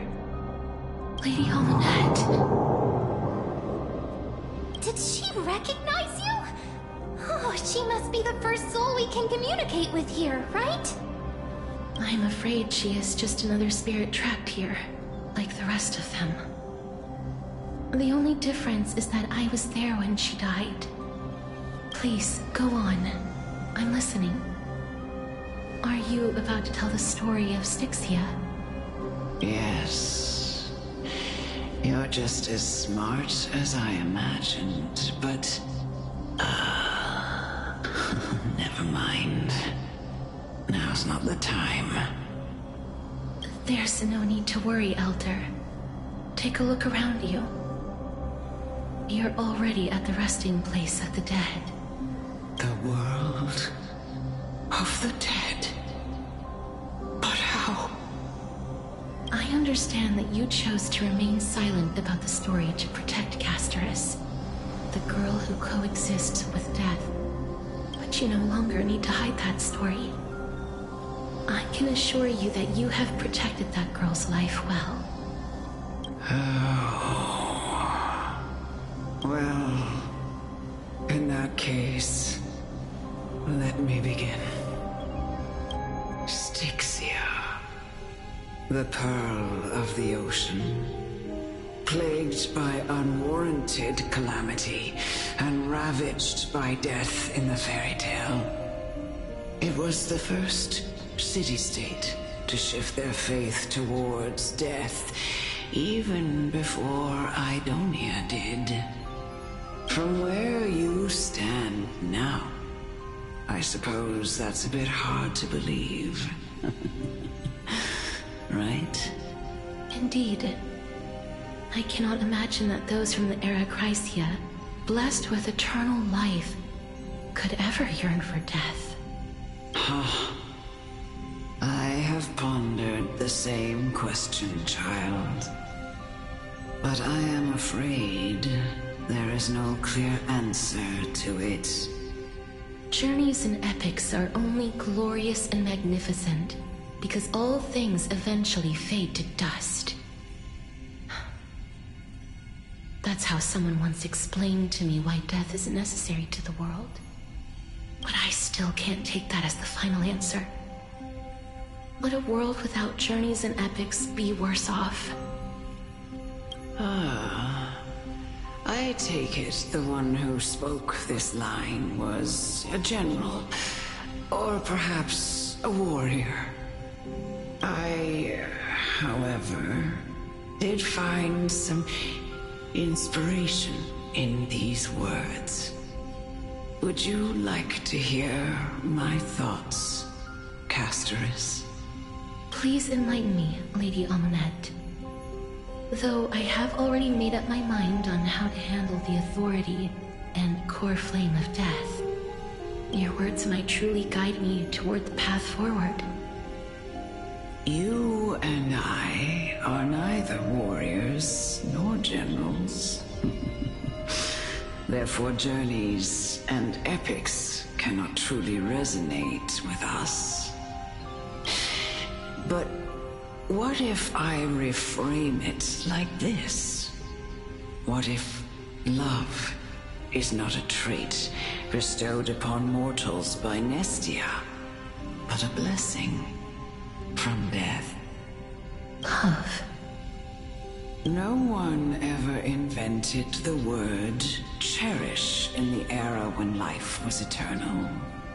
For all the good things in the world could be revisited endlessly, and every bond formed carried no risk of being severed. The so-called Era Chrysia was an age devoid of both virtue and sin. People did not truly live. They simply existed, going through the motions without passion or purpose, then waiting for something to happen. Perhaps the people of Styxia chose to embrace death not out of fascination with its cruel and fearsome side, but instead became fixated and obsessed with the impulses and desires tied to a finite existence. Therefore, death is not a thing of fear and desperation, but... That's right, Castorus. It is the reason we shed tears when parting ways, and also the original spark that ignited the passion of mortals. If you truly intend to deprive the world of death, Then be prepared to witness it return to a state of stagnation. I understand, Lady Amunet. Our limited lifespan shapes all that we know and love. Not even the Death Titan has the right to take that away from humankind again. Nestia's love was the chrysalis of Gold's first blessing, but it most likely wasn't understood by mankind. We only learned to interpret this wonderful gift after Thanatos' arrival. If the world was bereft of death, then the Queen of Styxia wouldn't have played midwife in delivering me into this world. You wouldn't have welcomed me into Idonia, and Aglaia would never have invited me to join the Flame Chase journey. None of these stories would ever have happened, and I would never have lived, let alone found happiness. Thank you, Mother.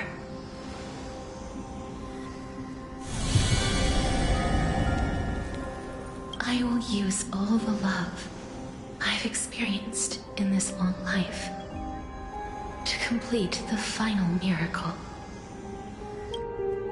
My teacher, Anaxagoras, grant me the wisdom of all things. I call upon thee, the stripped dead dragon's corpse.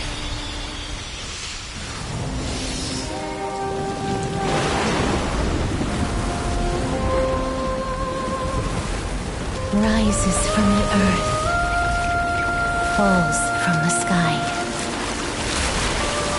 As above, so below. This is the greatest power of all powers. Unstoppable in this world.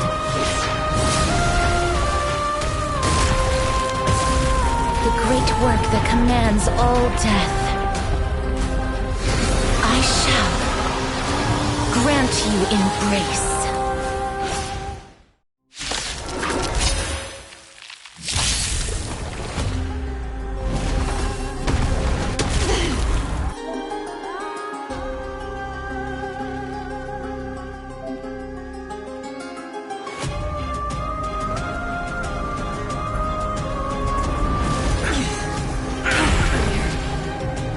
Receive divinity. Don't worry, it's just a scrape.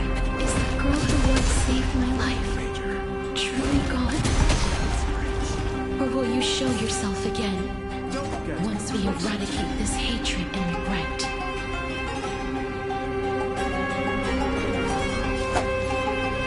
Abyss flower, bloom. Repent!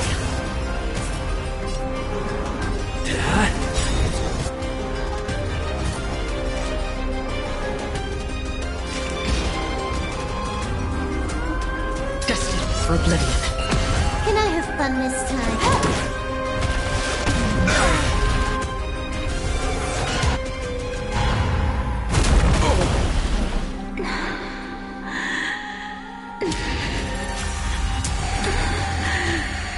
And I know you're anxious. Shh. Don't be afraid. Bloom. Nice teamwork. Lance ablaze. Lance! Forward! Receive divinity.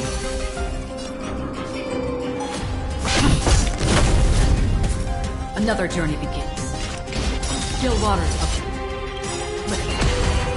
I weep for the departed.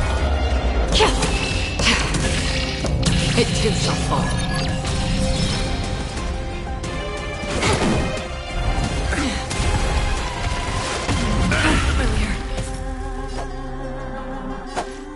Bloom.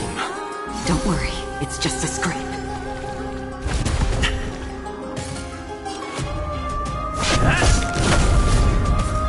Free will, or was it fate? Destined for oblivion.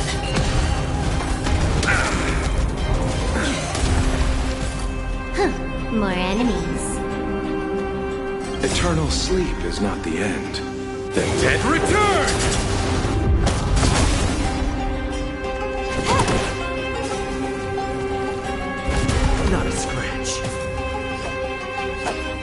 Receive divinity. Repay. Bloom. Nice teamwork. I underestimated you. Lance at the ready. Another journey begins. Lance ablaze. Lance! Forward! Still waters of oblivion. Again. This combat needs optimizing. This is double speed.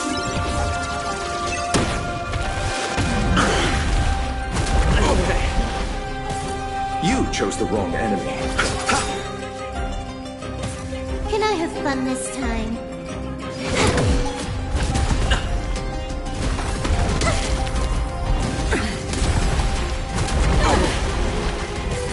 I'm on guard.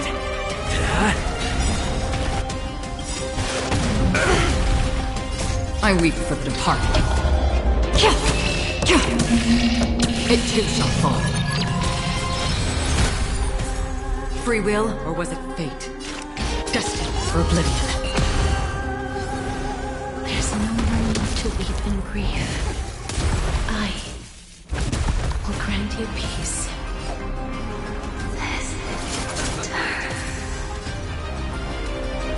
Yes, it's me. I'm back.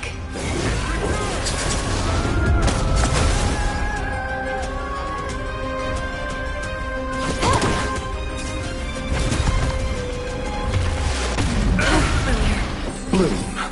Nice teamwork. Repay.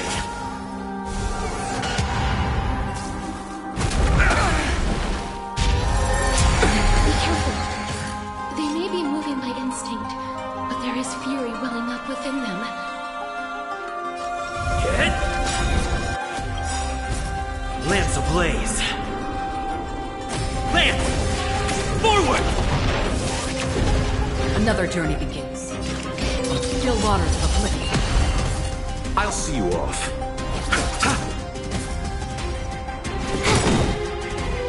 This combat needs optimizing. This is double speed. Lance at the ready. I weep for the departed. It too shall fall.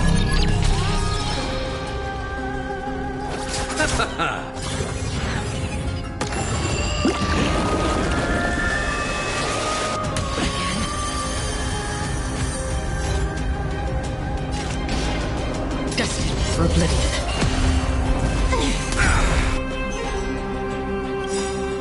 Receive divinity. Good as new. Eternal sleep is not the end. The dead Return!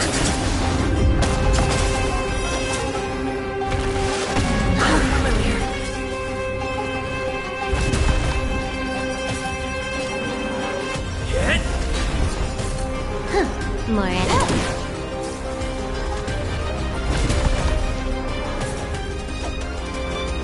Bloom.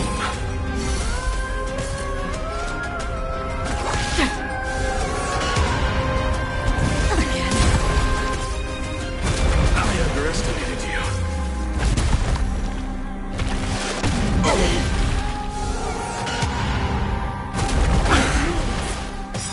I'm on guard. Lance ablaze. Lance! Forward!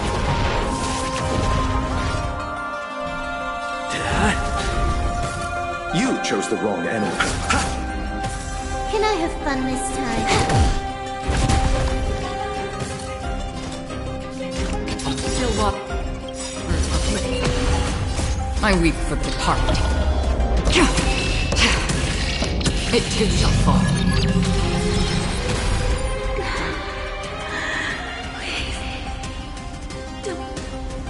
Turn back to Netherrealm.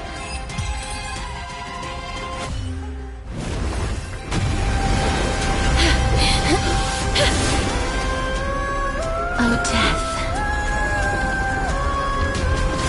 Sleep in peace.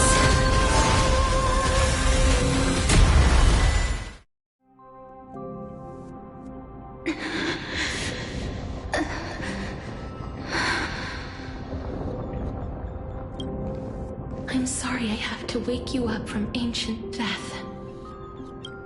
And I know you're anxious. Shh. Don't be afraid.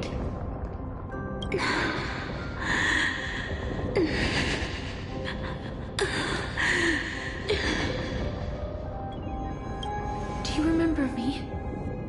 I'm the girl you once carried across the Sea of Souls. I'm sorry I wasn't able to remember you, but with the help of many people, I was finally able to pick up these broken fragments of my past. I'm back, Pollux.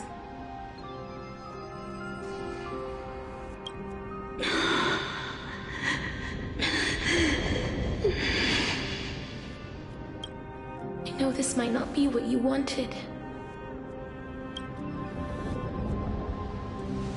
But I have to do this.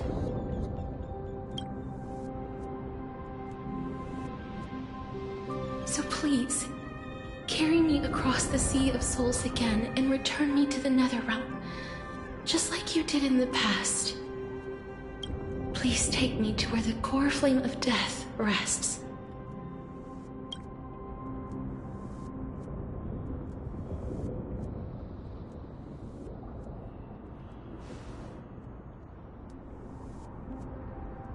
I'll be going now.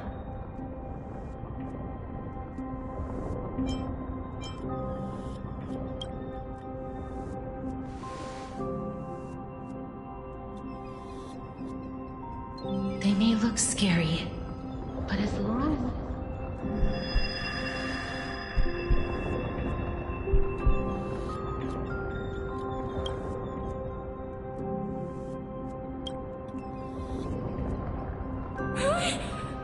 What's wrong?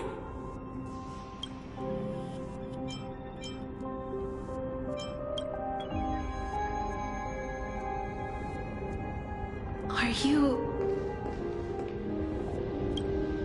What's wrong with him? His time is almost up. If I don't go now, I'm afraid his soul will return to Thanatos' embrace before me. What? Oh no! Is there anything we can do? Don't worry. I promised I would ask Thanatos for the Trailblazers' right to roam the Earth again. Mem, stay here and keep a close watch until I return, all right? All right. I'm the best at taking care of others. Go on, Cass. Make sure not to leave yourself with any regrets.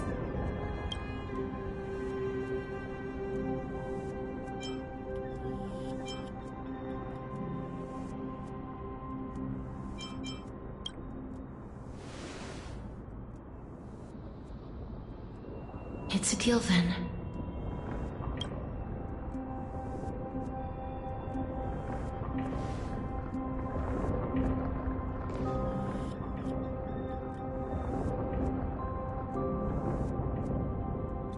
Please.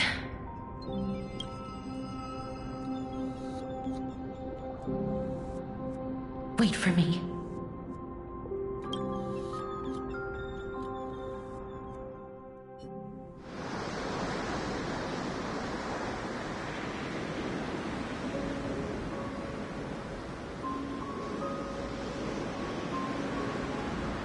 After all that, you still ended up back here.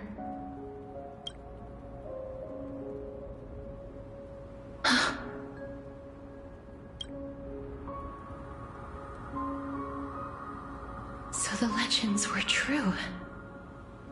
The Netherrealm really is a sea of flowers. Yes.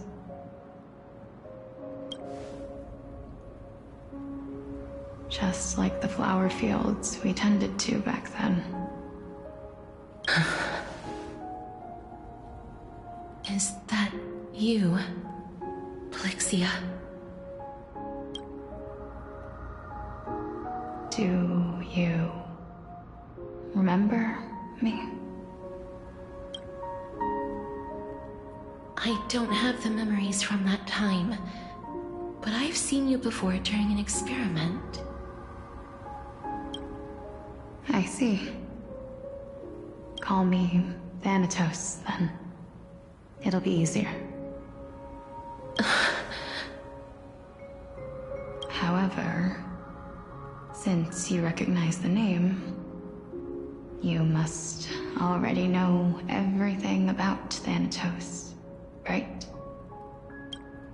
Yes. I'm here to reforge the order of life and death in Amphorius.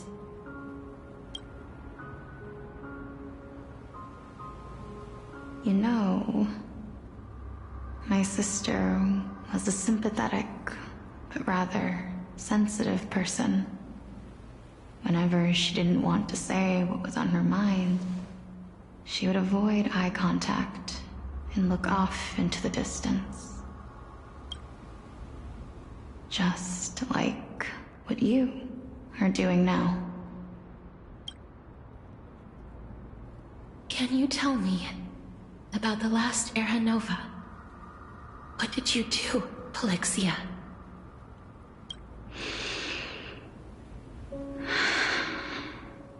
Where should I begin? I suppose we can start from the beginning. A long, long time ago, there were a pair of like-minded twins. As foretold in the prophecy, they were chosen to be successors to the god of death. But fate was cruel. The price of attaining divinity was to take the life of a family member with our own hands. That trial was indeed recorded in that memory. Then you should already know that my sister voluntarily gave up her own life, so that I could ascend as the demigod of death. But I couldn't accept that.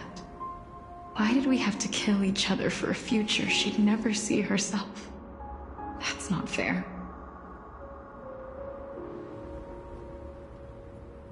So, while weaving the laws of the new world, I shattered the forbidden bottom line for life and death.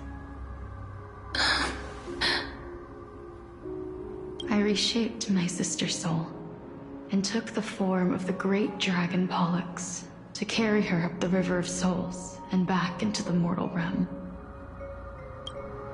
But our fates were already decided and manifested in unexpected ways in response to my futile actions.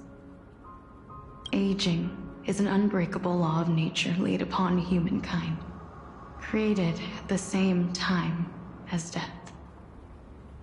When the living die, their souls will meet Thanatos, who would determine where every soul goes. If the Reaper raises their left hand, the soul is granted death and allowed to enter the Netherrealm to await reincarnation.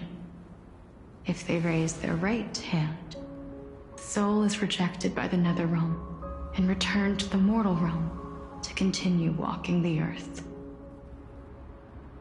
That's why the Hand of Shadow can only lay down judgment and not embrace another being. Yes.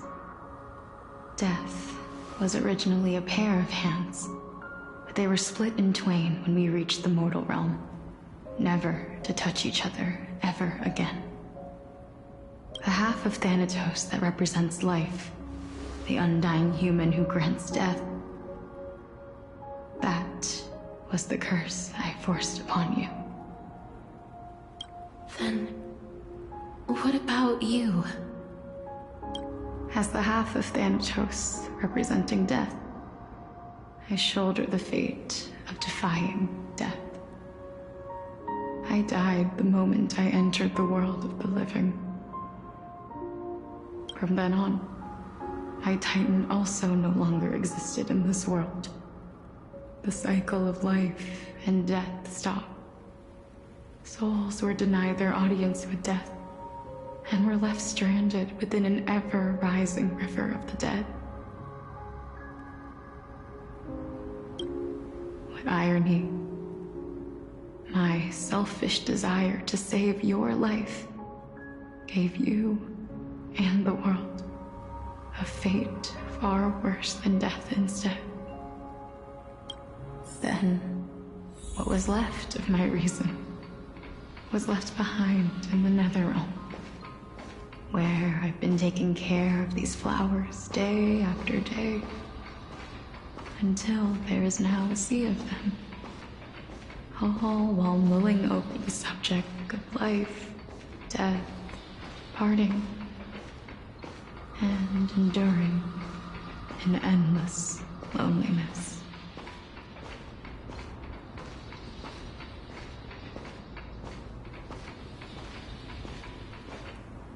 Fate is absurd indeed. Our lives were a mirrored image of one another, like a pair of hands. Even so, we arrived at the same destination. We walked different paths, yet experienced the same pain. I had hoped that maybe you would at least have a good life in this cycle. I'm sorry. I lived my life well. It didn't go to waste. As far as I'm concerned, you did nothing wrong. Even though I forced the authority of granting death to humanity upon you, a total stranger. Too many responsibilities were forced upon me in the course of this long journey. I was once lost, even upset. But I realized recently that if it weren't for your blessing, I wouldn't have understood the source of these emotions, nor would I have realized my purpose. I wouldn't have made it here to reunite with my missing half. And we wouldn't be discussing our past while sharing the same view of this landscape. I wouldn't have understood the meaning of our existence. The meaning of our existence. This sea of flowers blooms on dead land, because we sowed it with the seeds of our separation and watered it with our tears of loneliness. Yes, the only thing death is allowed to create are flowers that bloom from blood and tears. That's why Thanatos cannot create living beings at will, nor can the Hand of Shadow determine a person's remaining days.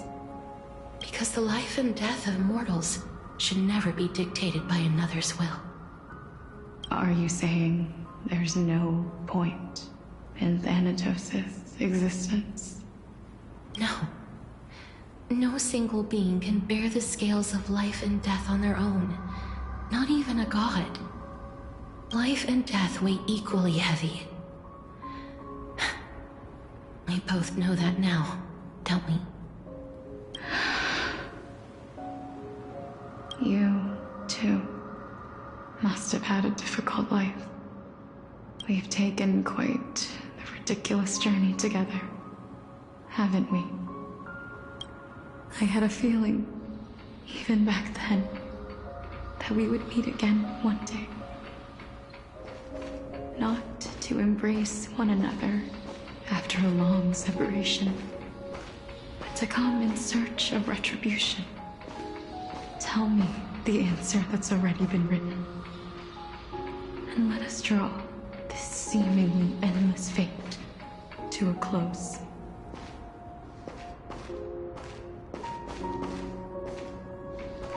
It's been far too long.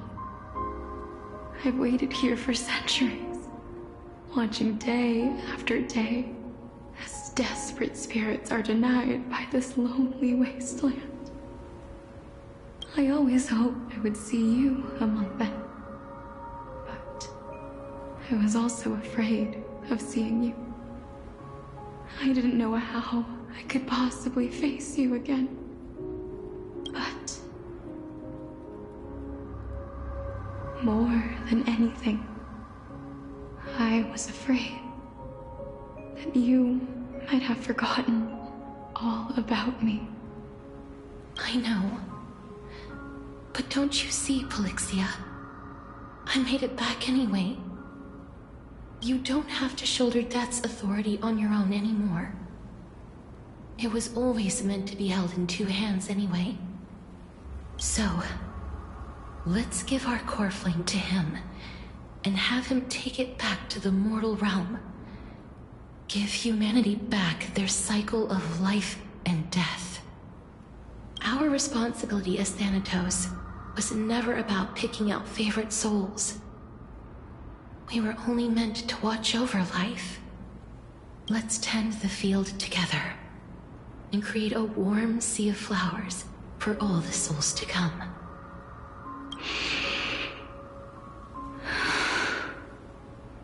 What do you think, Polixia? Yes, just one last step. You shall wither, and through that, the dead will sprout again from the remains, and be reborn with the dead flame. As foretold by the prophecy, Thanatos' authority is only destined for only one person to wield. As the Chrysos heir of death, as their demigod, as a titan, our fated moment has arrived once again. Just like before. Yes, just like before. But unlike that time, the ones undergoing the trial this time are prepared. You've made up your mind? Yes, as dictated by fate. But I won't be afraid, as long as you're here with me. Complete your trial in this life. Grant me the embrace of death, and light the spark of life ablaze. You've been tempered by life and death. I know you'll be able to give this wasteland its first breath of life.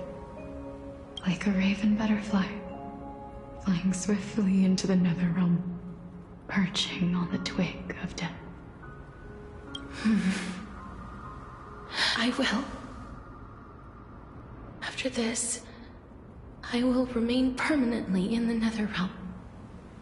The River of Souls shall return here and rain down from the sky, scattering souls across the earth. The cycle of life and death will flow once again. The sea of flowers you sowed shall bear countless joyous or sorrowful souls, and bloom evermore.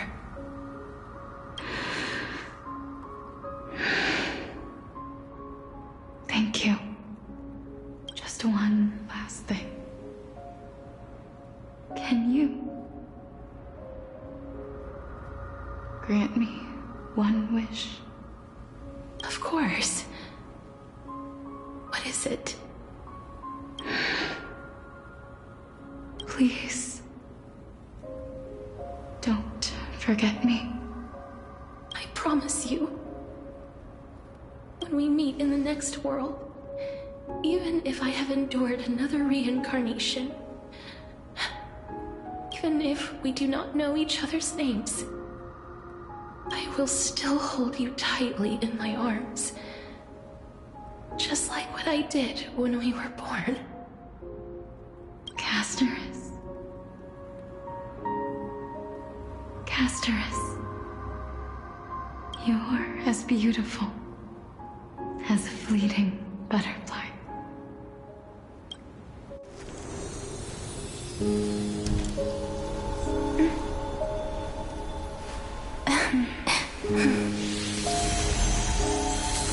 I will bring rest to death. And from now on, stagnant life will once again flow.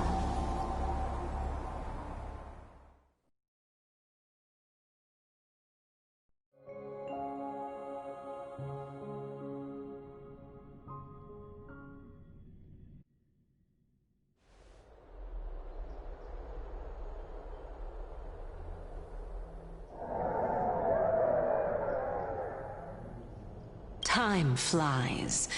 In the blink of an eye, the 15th entry hour is already at hand. When this farce is over, your soul will be placed on the scales of life and death. Are you ready? No need to ask so many times. Of course I am. Then why do you drag your feet? Is your fear of crowds holding you back again? I simply find them too noisy. Paying attention to conceited fools like them would be an utter waste of my time. Such harsh words. As I see it, you are no less arrogant than they are. I couldn't agree more. Oh. I did not expect to hear that from you. Are you not going to refute me? I know myself better than you think I do. At the very least, better than a stowaway like you. And they say men whose ends are nigh have but kind words. Well, that is exactly why I chose you. Should I thank you for the compliment? The hour of the trial has come. Do you have an answer for me? And how will you prove the veracity of your argument? I suppose there is no point in putting this off any longer. Do you recall where we stopped the last time? You were saying that Amphorius's history is cyclical. Indeed. The demigods that bear the core flames eventually become the new titans at the world's end. Remember what happened on the Holy Mountain? Calypso, Naias. As their destined ends approached, one by one they left this world, leaving only the twins, who are fated to succeed death. Unfortunately, while their journey is consistent with ours, you and Calypso, as well as Nicodor and Naias, act as supporting evidence. I can only come up with a rough sketch for my theory of a cyclical history. For all the pains I took to reach this point, I had already lost hope of ever obtaining definitive proof. After all, the past is in the past. Proving that we are the legacies of heroes of the past is a hopeless endeavor. That is, until I met a girl named Polixia and her sister. If Castorus was truly sent from the past to the present for the Titan's self-serving reasons, then having lived through 2 cycles, and with Styxia as the pivot, she will no doubt be the link to connect all of this together. If the Twins of Death can bridge 2 cycles to reunite at the shores of the Sea of Souls, then my hypothesis will no longer be just a hypothesis. And you too will get the answer to your question. Well, that is all well and good, but how can you be so sure? If there is even the slightest error in your hypothesis, the girl will be shattered. It matters not. The most important quality a scholar must possess is foolhardiness. If you are overly cautious, then you'll never have the gumption to make the first step, and change will never come. Besides, I, Anaxagoras, am destined to overturn this farcical world. Come, let us go and teach those pathetic worms one final lesson.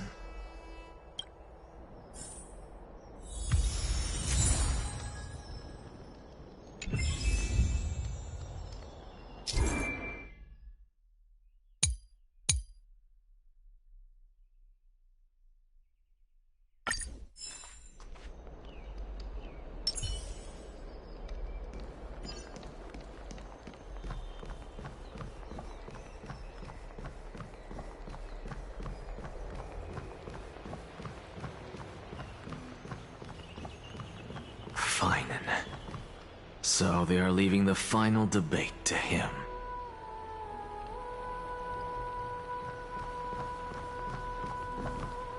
Let those Chrysos heirs who started this terrible war hear you. Let them hear the voices of the people!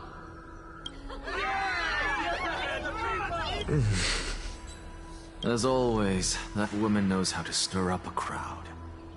Professor Anaxa, I thought you'd pass on this. Everyone must cast their vote, or this assembly would serve no purpose. Prof, do you truly think it's wise to entrust the fate of the world to an assembly like this? Akuma has stood strong under this system for 1,000 years. It stands to reason that there is purpose in its existence. But that is not what you're asking, is it? What you really want to know is Aglaya making the right decision in entrusting the fate of the world to you? Nothing ever escapes you. I didn't spend all those years teaching you for nothing. Most people only take 4 years to graduate, if I recall. To tell the truth, I feel like I'm on my way to an execution chamber instead of a podium. So, do you have an answer to that question? No, I don't. I thought so. Because that question is not yours to ask in the first place. Is Aglaya entrusting the world to you the right decision? Don't make me laugh. That is a question that woman must answer herself. Why are you fretting about this on her behalf? Or have you been seeing yourself as her pawn all this time? Listen up. I'll say this only once. Flip your perspective around and ask yourself this instead. What should I do to ensure that the world doesn't stray from the correct path? That is what you should be thinking about. You still have time, so give it some thought.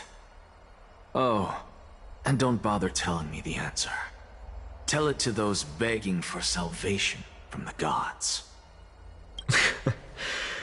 Got it. Thank you, Professor Anaxa.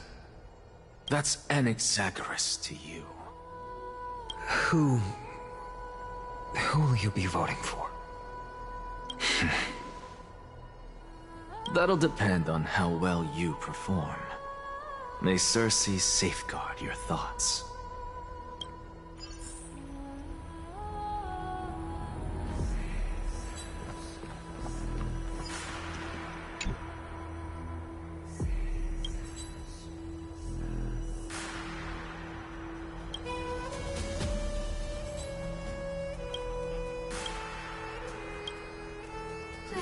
Actually, not necessarily.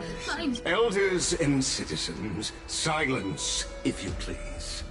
As the Theoros, I present to you Phinin of Ides Elysiae, virtuous citizen of Akima, and the last speaker of the assembly. Much obliged, Lord Lycus. I remember him. He's the penniless lad working for Aglaya. Where's Lady Goldweaver? Why is she sending this guy to give the last speech? Is this really the end of the Flame Chase journey? Can this dude really face down kindness? Actually, not necessarily. By Kefali above. Dear citizens of Akima, as you look upon me, so too do I see you. I see your fear and misgivings, your apprehension about the discord between the Chrysos heirs and the Council of Elders, and your uneasiness about the future of the Holy City. Yet, before you contemplate something as grand as the fate of the world, I ask that you look closer. Look beyond the horizon illuminated by Kefali, at the crisis threatening to overwhelm us. What? Ides Elysiae, my beloved hometown, is a village forgotten by time. It is a place with the most invigorating breeze and wheat fields that spread all the way to the sea. I once thought that there I would enjoy a lifetime of peace and quiet with my friends and family. How I wish I could invite all of you to that paradise, far from the noise and chatter of the world. Alas, I can't, because she and all that she nurtured, all that I loved, they have long been devoured by the black tide. My beloved home is no more.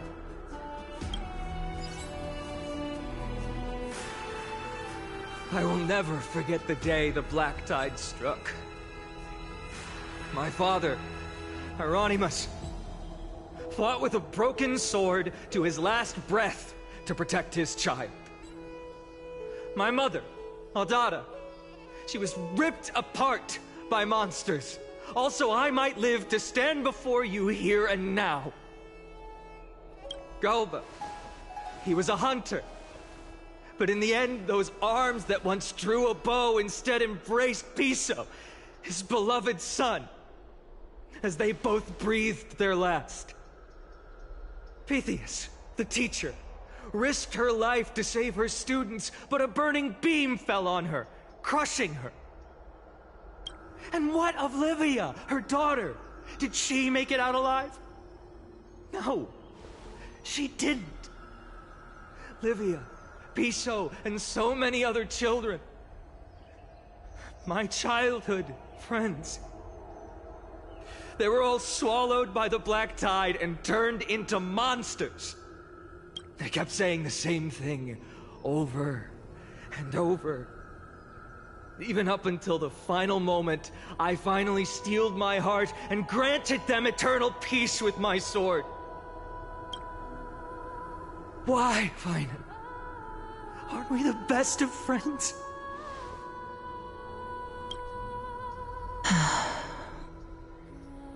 That is the black tide. A looming threat that can bring Akuma to its knees any time.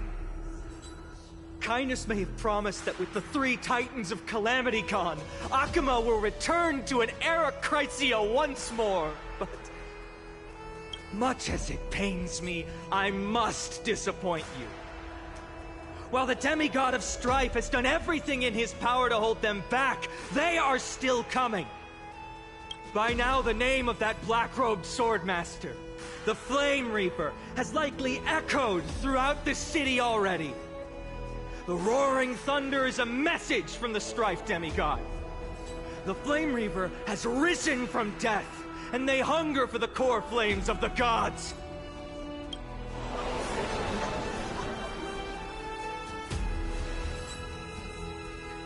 Lies! If such a powerful enemy is indeed approaching, why is Akuma still a picture of peace? Exactly! The city of Akuma shows no signs of pandemonium or chaos. And why is that? I beg you, spare a moment to think about this. Are we able to stand here and hold this assembly in peace today because the danger has passed? No! This peace we enjoy is no gift of fate. We are able to stand here today only because the Chrysos heirs have stepped up and shielded Akuma from calamity. With her golden threads, Aglaya has preserved and continues to preserve these idyllic days that all of you hold dear. The Council of Elders claims that Aglaya will one day forsake the people because her divinity is eroding her body and soul. But ask yourselves this. Rather than offering her aid and support, why do they choose to watch and push Akuma away from the Flame Chase journey? The answer that no one can bring themselves to speak of. A truth stained in blood and buried in greed, fear, and vanity. Allow me to lay it bare before you. It is because the Council of Elders, which bears Akuma's history and honor, along with this citizens' assembly we once took so much pride in, are now infested with vermin.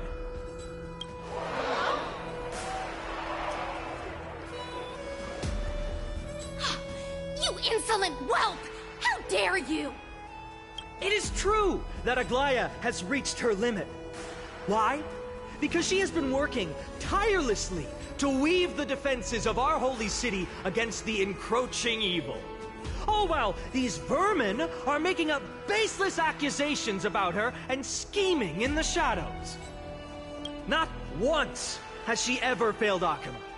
Yet these vermin attempt to tear her apart, tarnishing her name with unfounded allegations.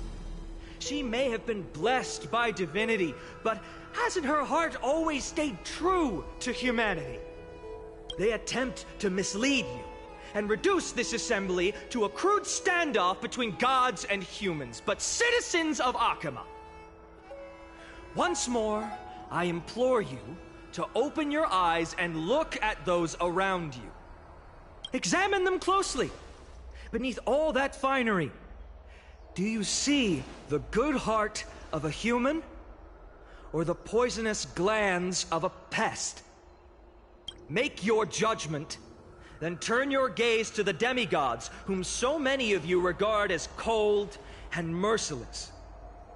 Do you not see the light of humanity in them? And those who wear the mask of humanity yet utter only hurtful, slanderous words. Can you not see that their souls have been corrupted by power?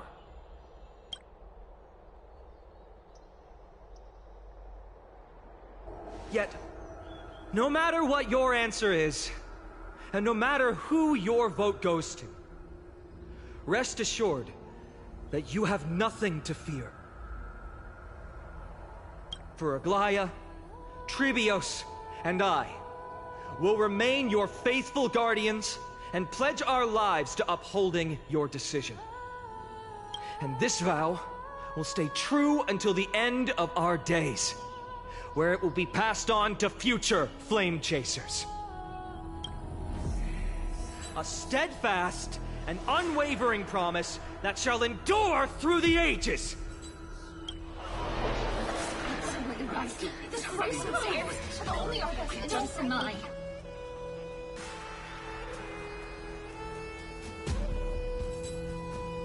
At the present time, on the scales of Talanton, those who call for the continuation of the Flame Chase journey, and those who demand its suspension.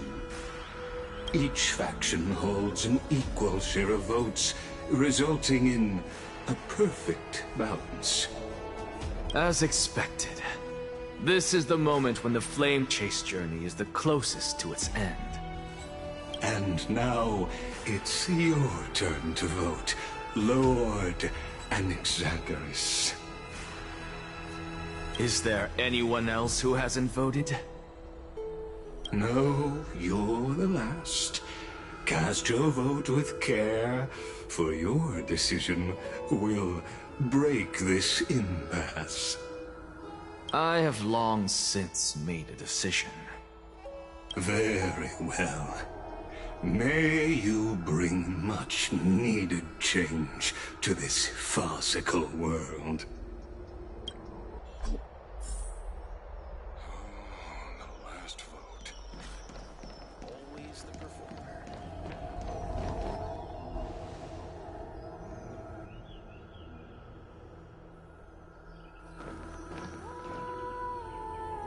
You've done well, Finan. Given the circumstances, delivering a rousing speech to stir up emotions was a prudent move.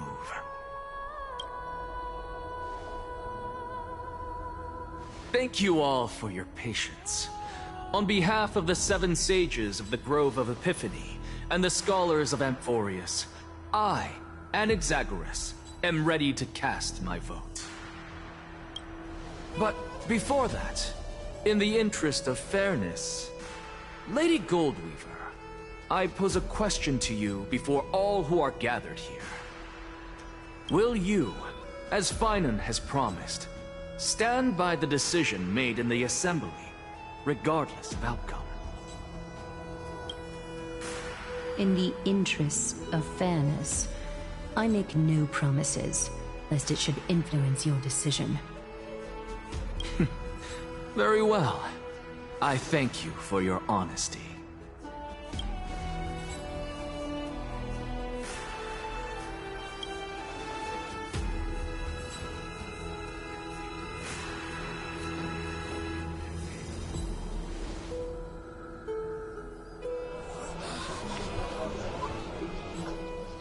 What's he doing? The stakes are high. Let's be patient. Cut the act! Who do you think you are, wasting our time like this? Lord Anaxa, please do not forget that I... Rule number 1. Do not call me Anaxa. Rule number 2. Never interrupt me. Silence is golden.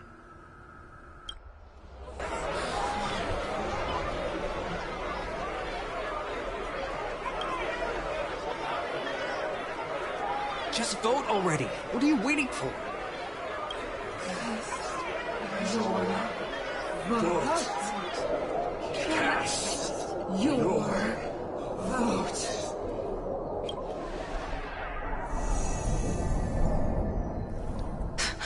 I cannot help but wonder, is every hardship in the world something you will exploit and use to your advantage?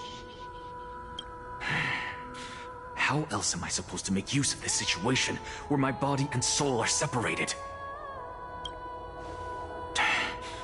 Oh, Circes. Or should I say Calypso? Accompany me on this final journey. Let us journey to the Netherrealm and see how she will substantiate the answer to your question and validate my decision. We need only to follow the sound of the tides.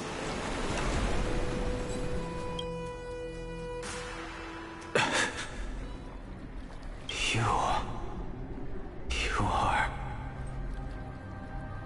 Well done, child. Just as I foresaw, you have achieved great things. Teacher. What a twist of fate. A blasphemer raised in the doctrines of the Venerationists. It's like a foal kicking its mother in the belly after taking all her milk. I respect you immensely, sir, but... You cherish the truth even more. So, child, do not be troubled by the criticisms I have borne. Do not let those voices hinder you as you forge ahead. As the sage of the Venerationists, I am duty-bound to oppose you. But, as your friend and mentor, Anaxagoras, I say, go forth, for the truth is already in your hands. I will keep that in mind. Go now, child. Your lonely pursuit is about to welcome a new chapter. And when you reach the end of this journey, may we meet again with the truth before us. You have my word, sir. May Circes safeguard your thoughts. May Circes safeguard your thoughts. You are right, Empedocles. My lonely pursuit is about to welcome a new chapter. I must be on my way now. May we meet again with the truth before us, Empedocles. What are you waiting for? Just cast your vote. Silence! Silence, everyone!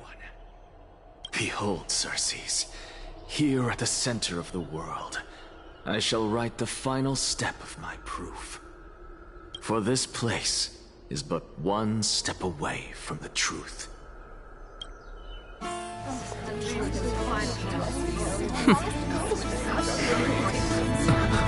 Professor, I completed the proof you wanted.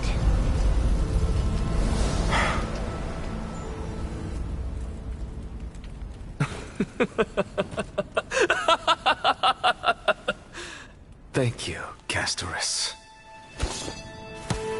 The answer is plain as day. My vote goes to the Flame Chase journey and nothing else! I have deciphered the truth of this world!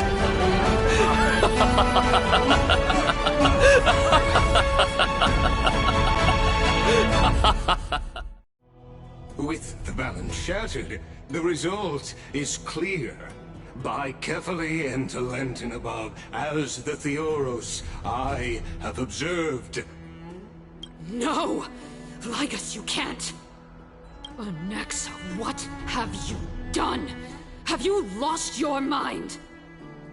I hope you are prepared for the harsh punishment awaiting you.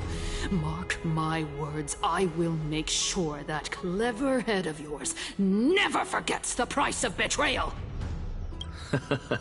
Have you forgotten? I told you that happens to be one of my rare talents. You put on such a grand performance, just to aid their preposterous flame chase journey? Performance? No, you are quite mistaken. I may be paranoid by nature, but I've always been known for my honesty. If you really understood me, Lady Kindness, you'd realize that I never had any interest in your pathetic little game of politics. Factions, standpoints, they are jokes in my eyes. I have never once switched sides. Because I, and I alone, am the truth. Lady Kindness, with all the citizens here as witnesses, we should honor the spirit of democracy and respect the decision of this assembly. I have observed that Akama has chosen her destiny. This citizens' assembly has resolved to continue the flame chase journey. This resolution shall be put up on the wall of heroes, such that all citizens are aware of the city's way forward. You! It seems not everyone is ready for the assembly to end. Very well. Let me entertain you for a little longer. By your leave, Lord Lygus. Interesting. Elders and citizens, your attention, please. Stay for a moment more, if you will. Anaxagoras of the Grove of Epiphany has an announcement for the assembly. What is this performer up to now? Just moments ago, all of you made a decision on the fate of Amphorius. As a supporter of the Flame Chase journey, it pleases me to see the choice you have made. But I regret to say that I still harbor doubts about this outcome. Thus, I hereby challenge this resolution.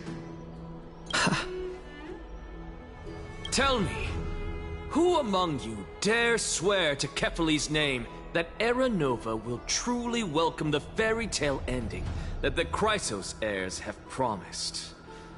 A beautiful new world free of calamity and madness? Nonsense! That's impossible! What is he getting? No one?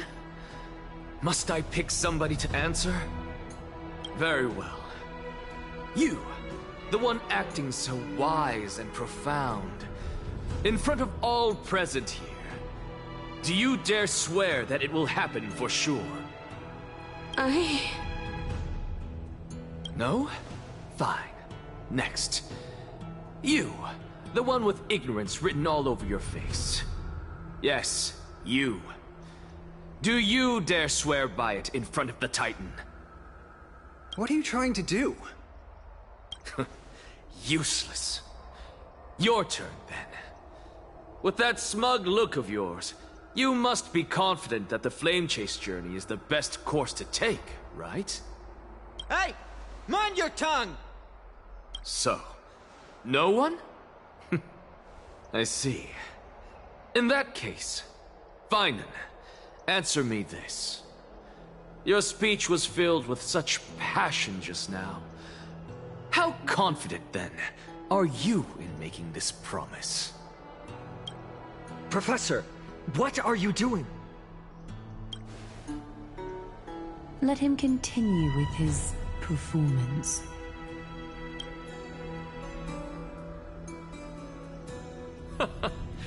Will you look at that? Even Finan and Aglaya lack the courage to make such a promise. And what's even more absurd is that no one but I can promise you this new world. And yet, the Assembly passed the resolution anyway. But you needn't worry, because I knew better than to trust you good-for-nothings. That is precisely why I am here today. To give you one final lecture. Now listen up and listen well. I, Anaxagoras of the Grove of Epiphany, hereby declare everything that the Flame Chase journey promises is true! Finan of Ides Elysiae, the prophesized demigod who shall succeed Kefali, will reforge each and every one of us in the new world with his complete, intact memories. What? The core flame-bearing titans were the Chrysos heirs of yesterday. And the Chrysos heirs who carry the core flames today will become the titans of tomorrow. All of our souls shall endure for eternity in the miracle of the World-Bearer. And all under Kefali's protection shall step into that new world.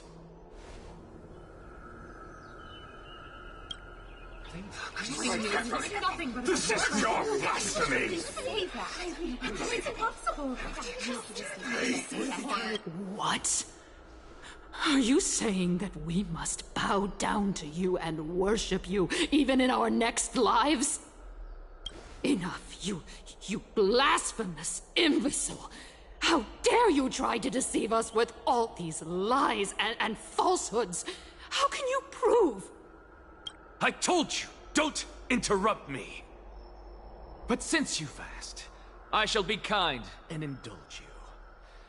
My statements are based on my experiments on the divine body of Kefali themselves.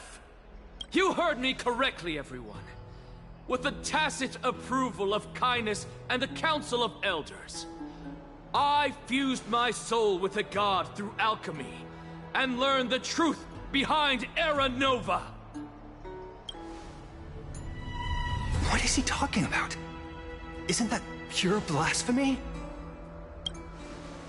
I, the vile, wretched blasphemer, deserve nothing less than death for my sins.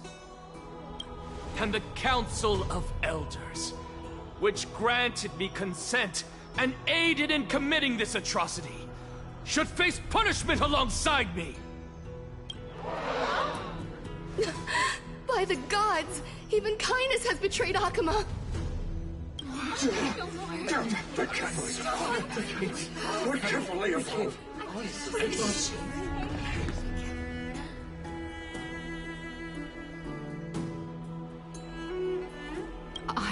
I had no knowledge of his transgressions. He did that on his own. The Council of Elders bears no responsibility for his actions. Lord Lygus, as the esteemed Theoros, are you going to simply stand by and allow the Council of Elders to be dragged through the mud? If the accusation is true, I will acknowledge it. If not, my conscience stands unburdened. Lady Kindness, the reputation of the Council of Elders was not built in a day, nor will it be shattered overnight. Repercussions await those who fool the people, and punishment must be meted out on those who abandon their vows. We should respect this beautiful city and her people. You... Lady Aglaya, the Gold Weaver, I humbly ask that you take on the responsibility of overseeing this judgment in the name of the fairness of Talantin and the justice of Kefali. Considering the circumstances, and in accordance with Akuma's codex as the only demigod among us, you shall rightfully wield this authority. The honor is mine to bear. How is this permitted? Elders and citizens, silence. if you please. Anaxagoras of the Grove of Epiphany has made his statement clear. As per Akima's codex, I request all present citizens to stand with me in exercising the right of judgment. First, Elder Kindness of Akima and Ligus the Theoros stand accused of neglecting their duties and abusing the law, leading to the egregious blasphemy against a god. In the names of Talantan and Kefili, Akima is to form a committee before the 7th action hour to conduct an investigation and disclose the findings to the public for subsequent judgment. Yes! That's what we deserve! Agreed! Curse you! Now, concerning Anaxagoras of the Grove of Epiphany, he has confessed to grave blasphemy against Kefili. In the names of Talantan and Kefili, the accused must be allowed to hear the people's voice prior to the execution, for a chance at a reduced sentence and possible pardon.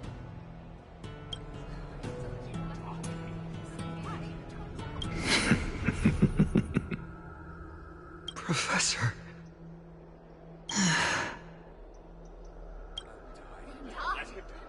Let him die!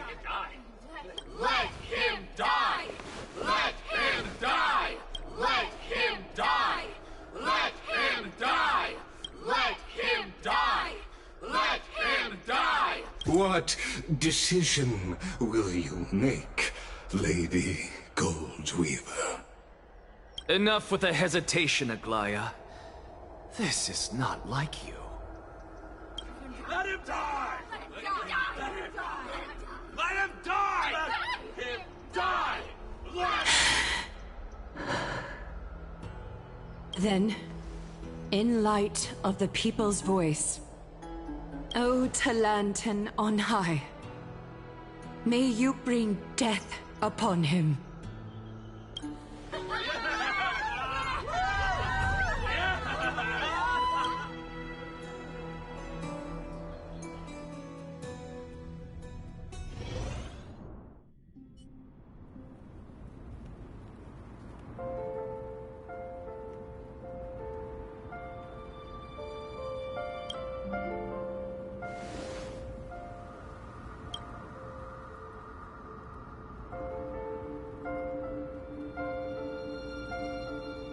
Allow me to reintroduce myself.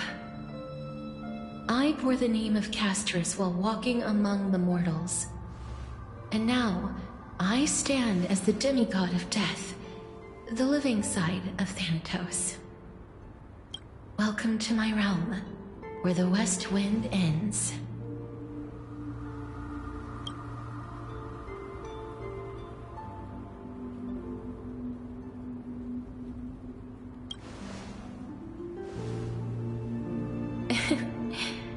Every departed soul who has arrived here has expressed the same.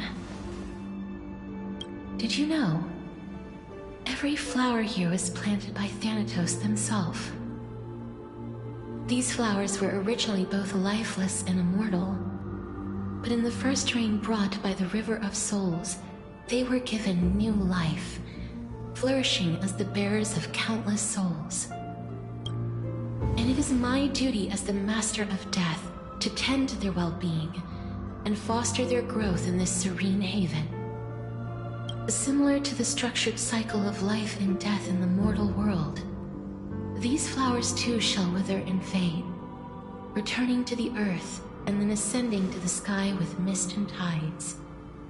Eventually, they will descend to the mortal land as gentle rain. Every soul undergoes the perpetual cycle of reincarnation, albeit in varied forms, until the world meets its end. Yet, sadly, there's no time left for Emporius to wait for when the flowers bloom again. Now, death is the power at my fingertips. It once led the souls of the deceased here, but I shall open the gate of the netherworld and return you to the realm of the living.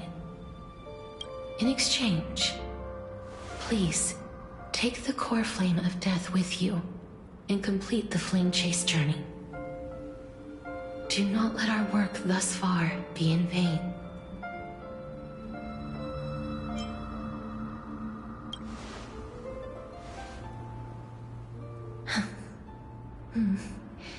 Just like the other demigods, I will stay here and embrace my destiny. That being said, it is not easy to guide a lost soul back to the mortal realm. The whispers of death are sweet and alluring. If your determination wavers, you will succumb and be forever ensnared by the Netherworld's grasp. Please consider this a one-time exception. I will do everything in my power for the Flame Chase journey. And for your life, the only life I can save. I am glad to hear that.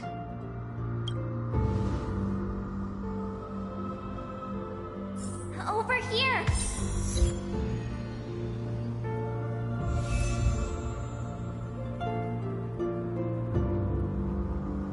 I believe in you.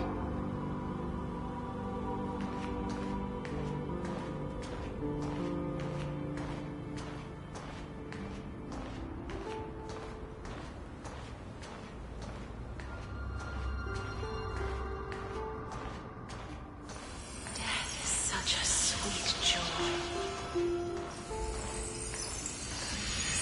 I beg you, look back for Lift your chin up high and step forward with us toward tomorrow! That's right. Keep your eyes on the dawn. Onward. Show me your courage.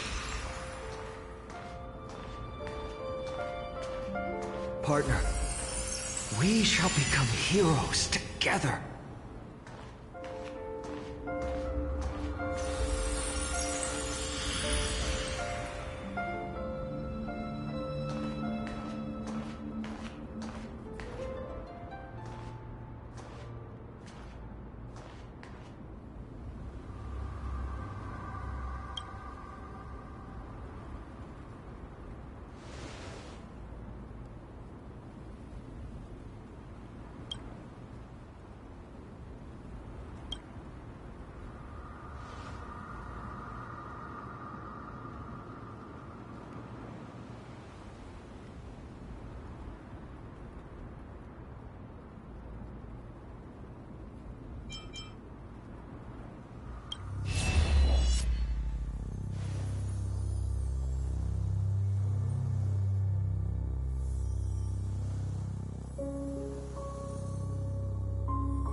All of this is proof that you once lived.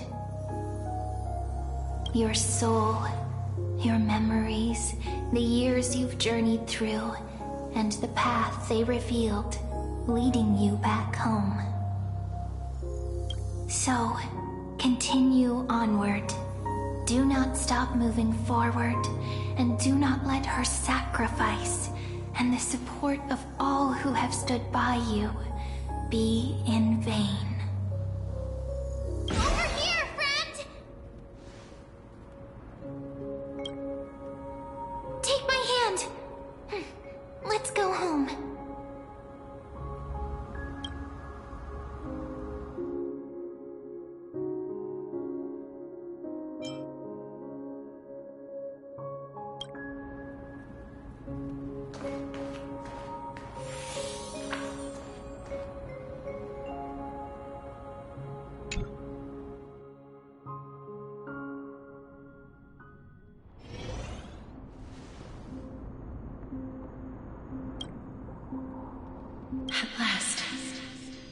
you could do it. Your soul is still perfectly whole, as if some kind of force is trying its best to keep it together. Is it Ornyx's final blessing? Or is it a miracle of your own? It's truly incredible. Such a strange surge of familiarity. So hard to describe. Perhaps it is fate, once again fulfilling its own design.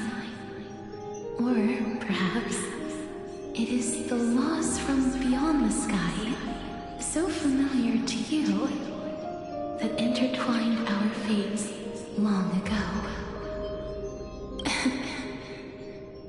It seems that this is a riddle which cannot be solved anytime soon. The sensation of becoming a demigod is truly wondrous. It's as if the river of souls is winding its way through the depths of my spirit, transforming with each breath into a fine rain that nourishes the world. Do you recall that prophecy? At the end of the sea of flowers, the souls of the living shall warm thy fingertips, and after an embrace, there shall be eternal separation. I promised you that I would do everything in my power to give it another meaning. Now, as I stand as a demigod and destiny draws to a close, I can finally end it in a way that is as beautiful as it deserves. The wish I once sought, but could never grasp, is now within reach. In this brand new world, every blooming life will lift its arms in celebration and recount the profound meaning of this very instant. Every touch, every embrace we share will never again be an ice-cold loss. They will radiate with an intense warmth, sowing love far and wide throughout the land.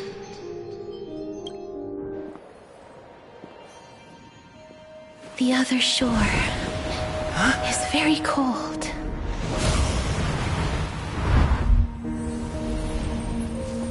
May I borrow your warmth one last time? Thank you for fulfilling this wish of mine. The place I'll be going to is what humans call the Land of Sorrows. But with this heartbeat and the residual heat of this embrace, I shall turn the nether realm into a gentle place of rest.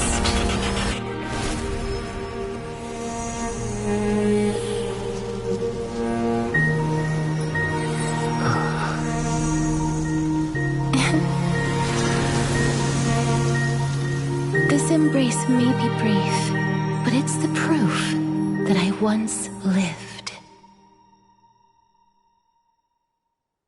Farewell, then. May we reunite in the new world.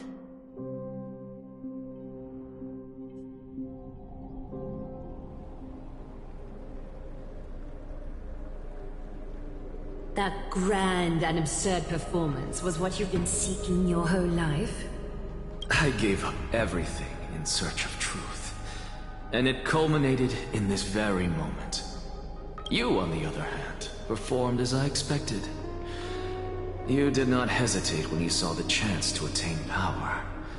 It's as if you... crave power, like a fly craves rot. Those are your words, not mine.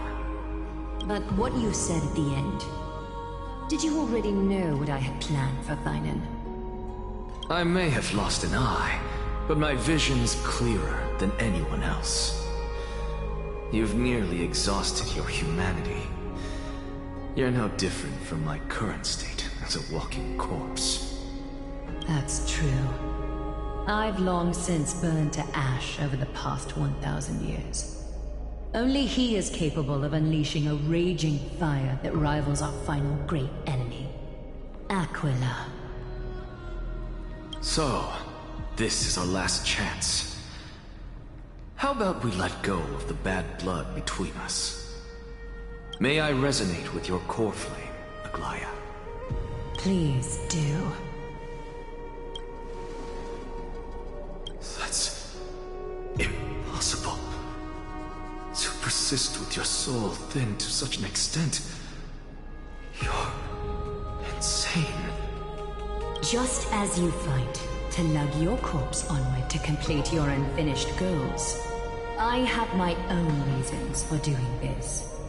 Until Finan grows into his position as the prophesied leader, I must continue to lead everyone on the flame chase journey. I must keep inching forward, even if only as an empty ship. I've long predicted this was the case, but I didn't think you'd already lost so much. How ironic. We would have avoided so many misunderstandings if you and I had just spoken this candidly before. But casting aside our ideological differences, there is one thing you and I agree on. Finan. Yes. He was born to be a hero. He understands the hearts of the people, and I can confidently say he is a far better leader than you. Only he is capable of fulfilling your mission. Sadly, he is a man cursed by Nestia. But by my estimates, his horribly elaborate sense of style should not impede Era Nova. Congratulations are in order. We found common ground at the very end of our destined paths. When you put it that way, it makes me want to take back what I said. Aglaya, we're back. Come welcome our great hero reborn from the ashes. I hope he didn't hear your earlier assessment. It wouldn't be the first time I criticized him. A man should be aware of his own shortcomings.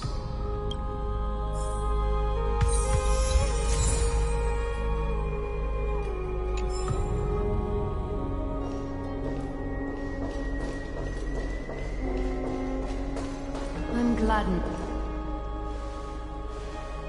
But I don't see Castris among your number.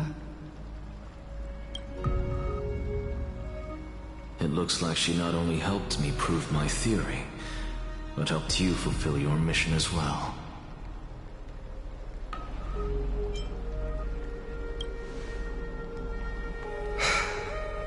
I agree. She might not have been able to change her fate, but she still wrote the final verse of her epic herself. Trinan, please recite the prophecy for us. Trailblazer, please surrender that scalding cool flame for us as well. You are the only life she ever saved by her own hand in her 1,000 years on this earth. I believe no one is more qualified for this noble task.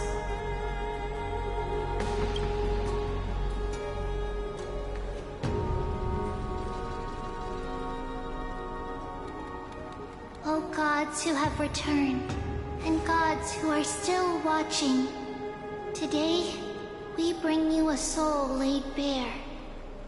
The Hand of Shadow, Thanatos, remembered their name from the past. From daylight they came, and to their fragrant dwelling they return, to walk now among your ranks. And there was one who joined hands with the Titan, a traveler risen from the dead and reborn among mortal kind. He is the everlasting night, and shall now proclaim in his good name, O Majesty of the 12 Titans, pillars of the world, we seek your divinity to mend the rifts of the world Fill our bodies with blood of gold, till we wither in willing service to the prophecy. Step forward, trailblazer from beyond the sky, and together with us, surrender the core flame and carve their star into the sky.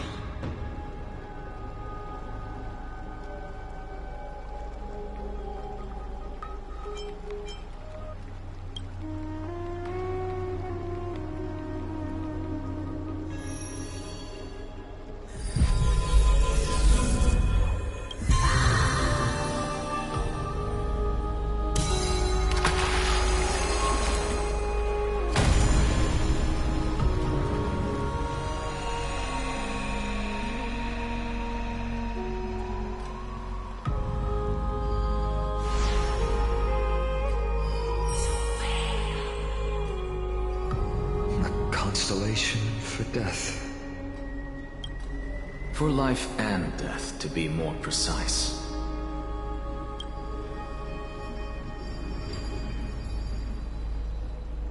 Look! It's...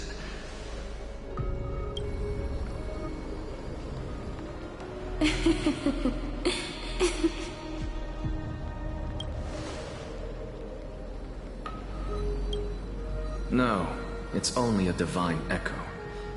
I think she's here for the trial.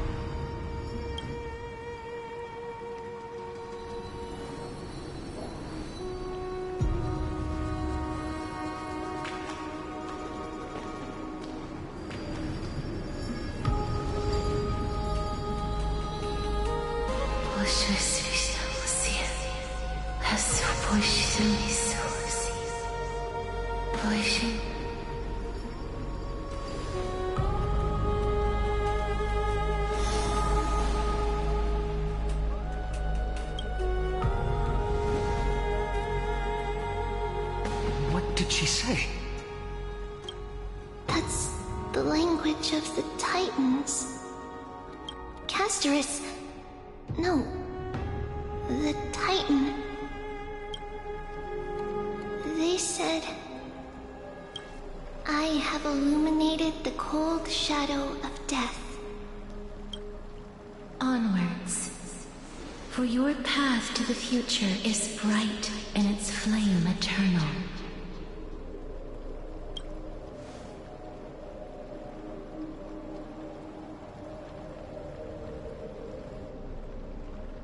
Do not forget.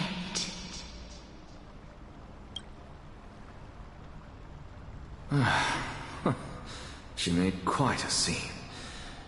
I suppose it's my turn now. I won't stop you. Professor, you... What's with that look? You were present. So, let's get this execution over with. We wouldn't want to bring shame to Akima's divine laws or keep me from creating a new world. You never change, do you, Professor? I don't understand.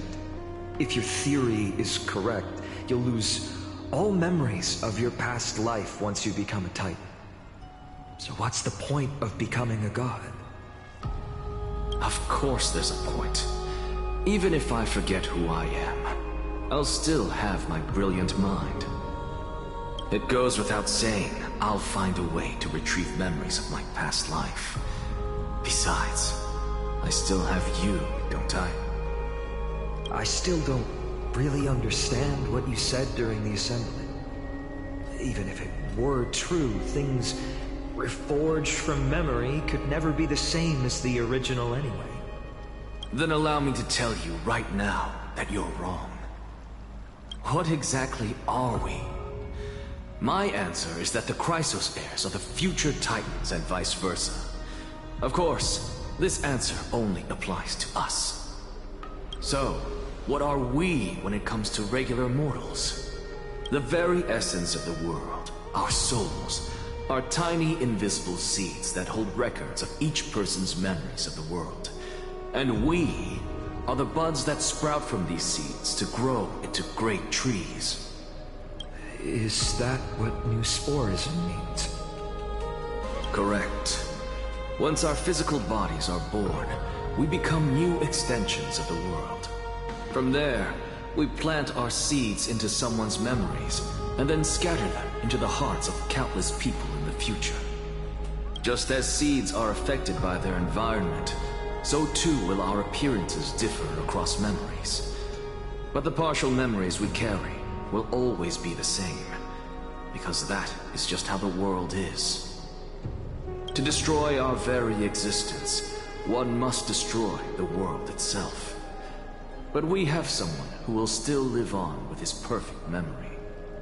That person is you, child of Kefali. This is what it means to be the world-bearing Titan. So, carry everything of this world and live on. Don't disappoint those most precious to you.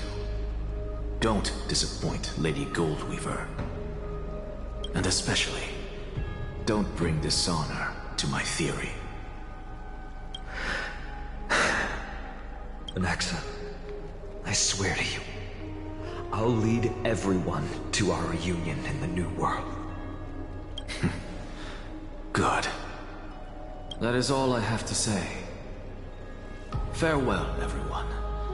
May we meet again in the next life. Farewell, great performer. May Circes safeguard your thoughts.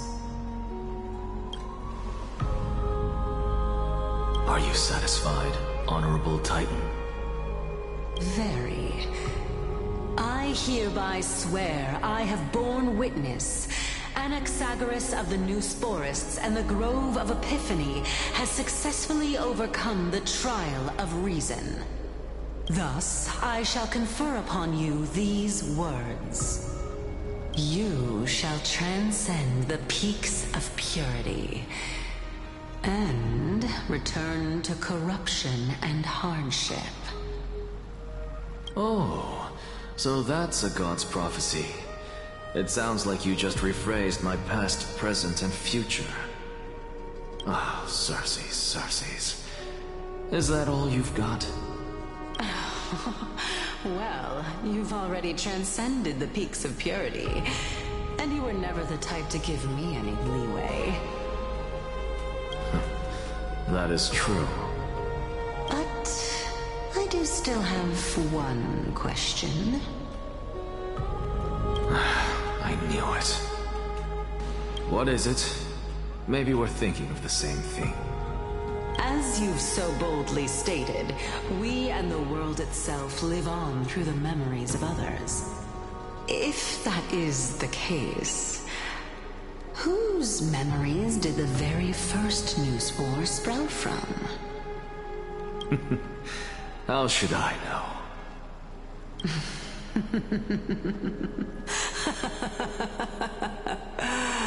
Oh my.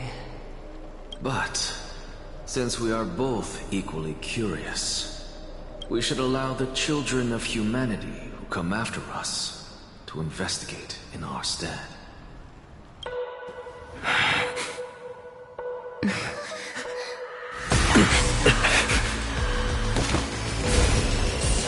Rejoice, Circes. I sow the seeds of suspicion in the new world with your soul!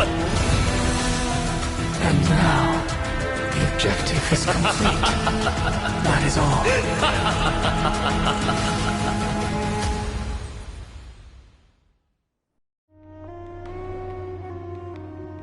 Thankfully, she's still alive. Was March 7th also in this condition when she was first rescued by the Express?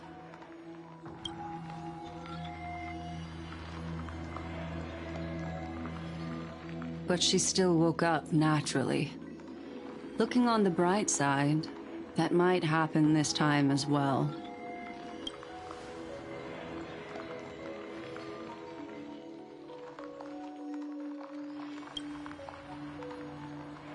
I do not have conclusive evidence, but judging by her current condition, perhaps March 7th's memories have been hijacked. Think about it, Miss Himiko. What will happen when someone loses their ability to remember?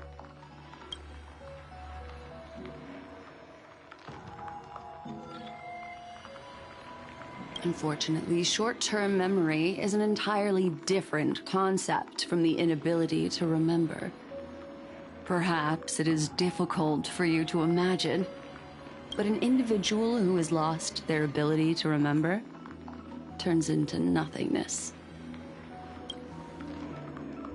The belief of the Garden is that everything in this universe can be interpreted through memories.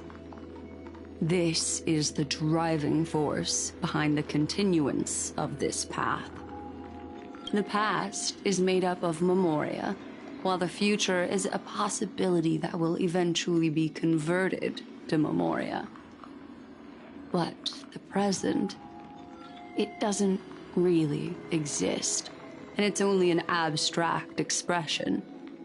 Therefore, when a person is affected by the path and loses their ability to remember, their physical form will also be affected. These ice crystals are a manifestation of that.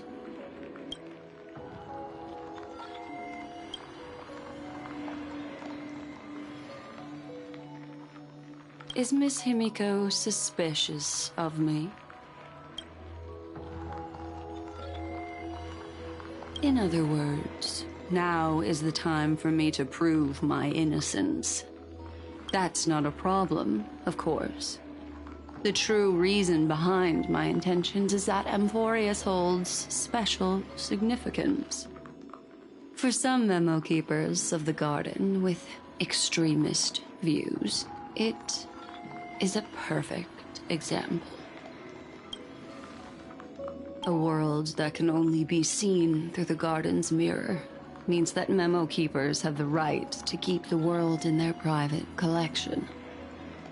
If those Pathstriders of Remembrance were to uncover the secrets of Amphorius first, they might unleash their wild ambitions and remodel more worlds into a similar form.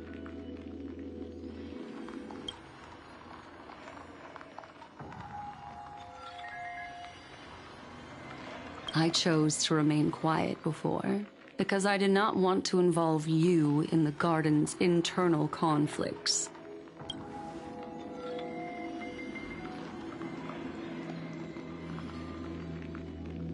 You can be even bolder with your guesses. The people that I'm talking about, they aren't just individuals. They are an organization that has already attached itself to the pinky finger of Fu Li. I cannot be certain, but at the very least, they are capable of doing so. I am deeply sorry about what has happened to March 7th, but the deal that I propose still remains a fair one. Amphorius is still an excellent destination, and investigating further might allow us to uncover the truth behind the accident. Miss Himiko, the wisest choice right now is for us to continue cooperating.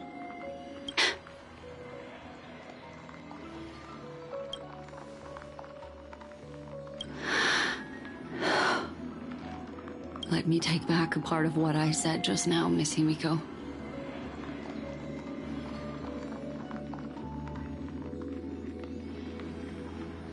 Although we indeed struck a deal, it seems like I have involved you in some unforeseen danger. Please accept my deepest apologies. It's Fu Li. Their gaze has just swept across Amphorius.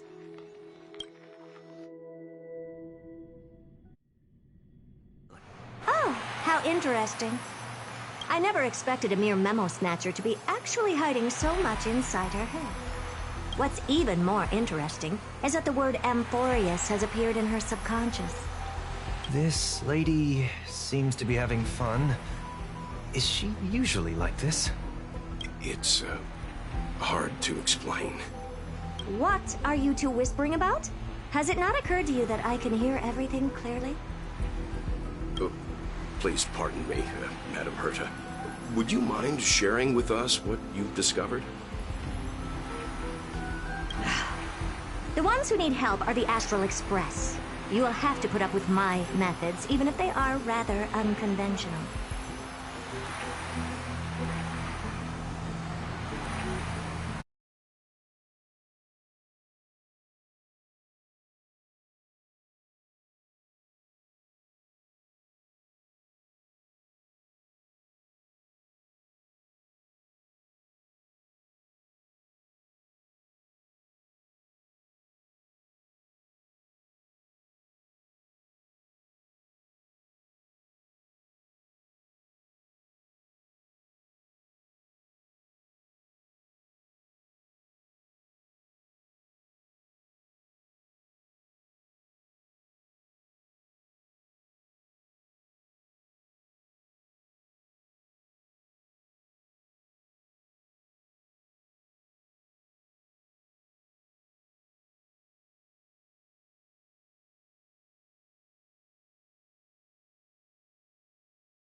Let's get back to the topic. By using the fourth mirror, I rummaged through the brain of this memo snatcher and learned a good deal. Not only does this person know of Amphorius, but there are also many memo keepers who are interested in the place. I searched through her consciousness and found the following terms: the Eternal Land, the Rejected Land, and the private collection of the Garden of Recollection.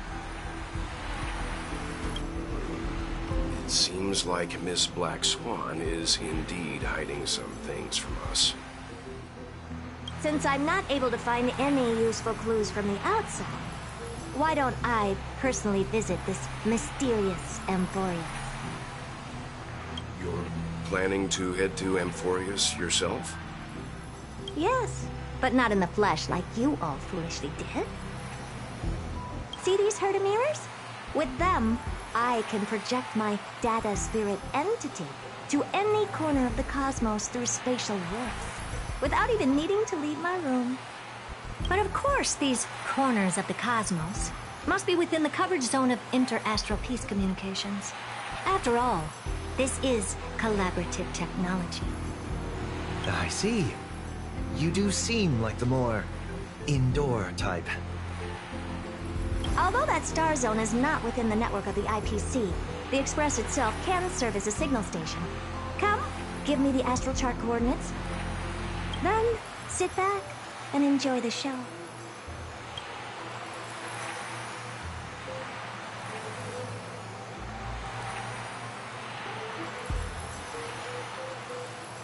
All right, now that everything is ready, mirrors, get to work.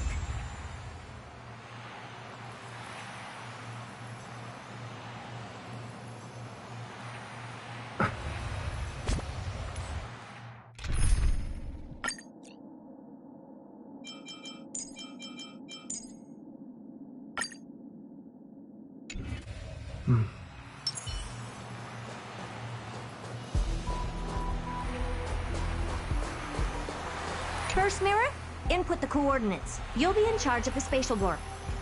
As you command, Madam Herta. The preparations are complete.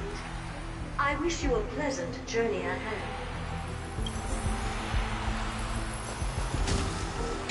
Second mirror, prepare for the thought refraction.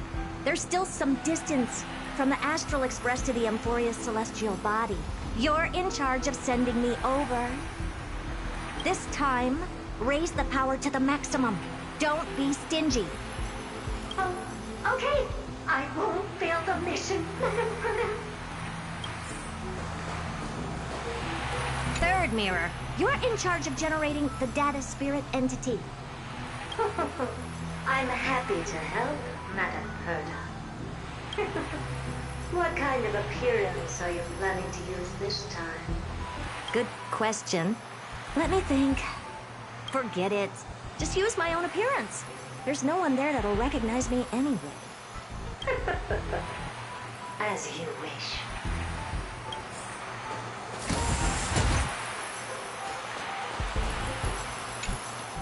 Preparation of the data spirit entity complete. Thought refraction at max power. Excellent. The first mirror. Let's get going. Have a safe trip, Madam Herta. May your journey yield good results. Coordinates input complete. Preparing to activate spatial warp. Destination, unknown celestial body. Amphorius. Spatial warp countdown. 5, 4, 3, 2, 1. Warp activated. Oh! So that's Amphorius? Its appearance is, well, sure is unique. Second mirror. Prepare for thought refraction. It's time to send me in. Alright, please read the safety protocols carefully. Can't you hurry up? Yes, ma'am.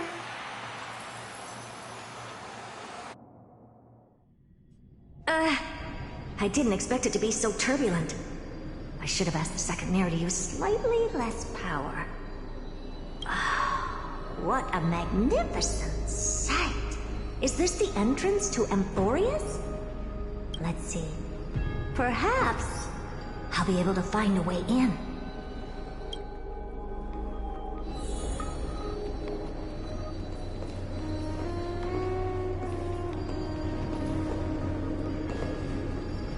What's this?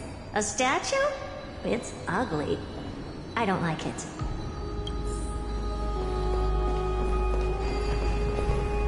What's this? How creepy. Oh, it moves?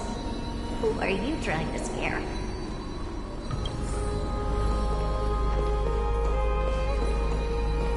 Oh, I finally found your traces.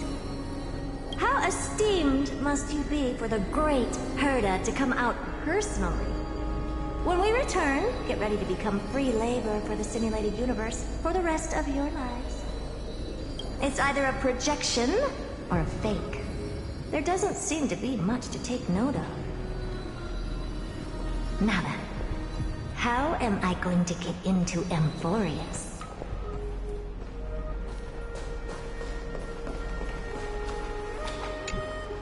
My deepest apologies, esteemed lady.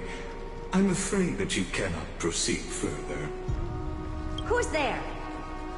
Your visit, although not part of my calculations, is a pleasant surprise.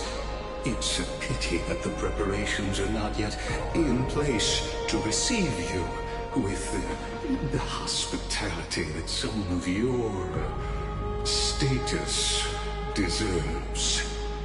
Are you not going to answer my question? Who are you? I have many identities, and I'm going to have even more in the future.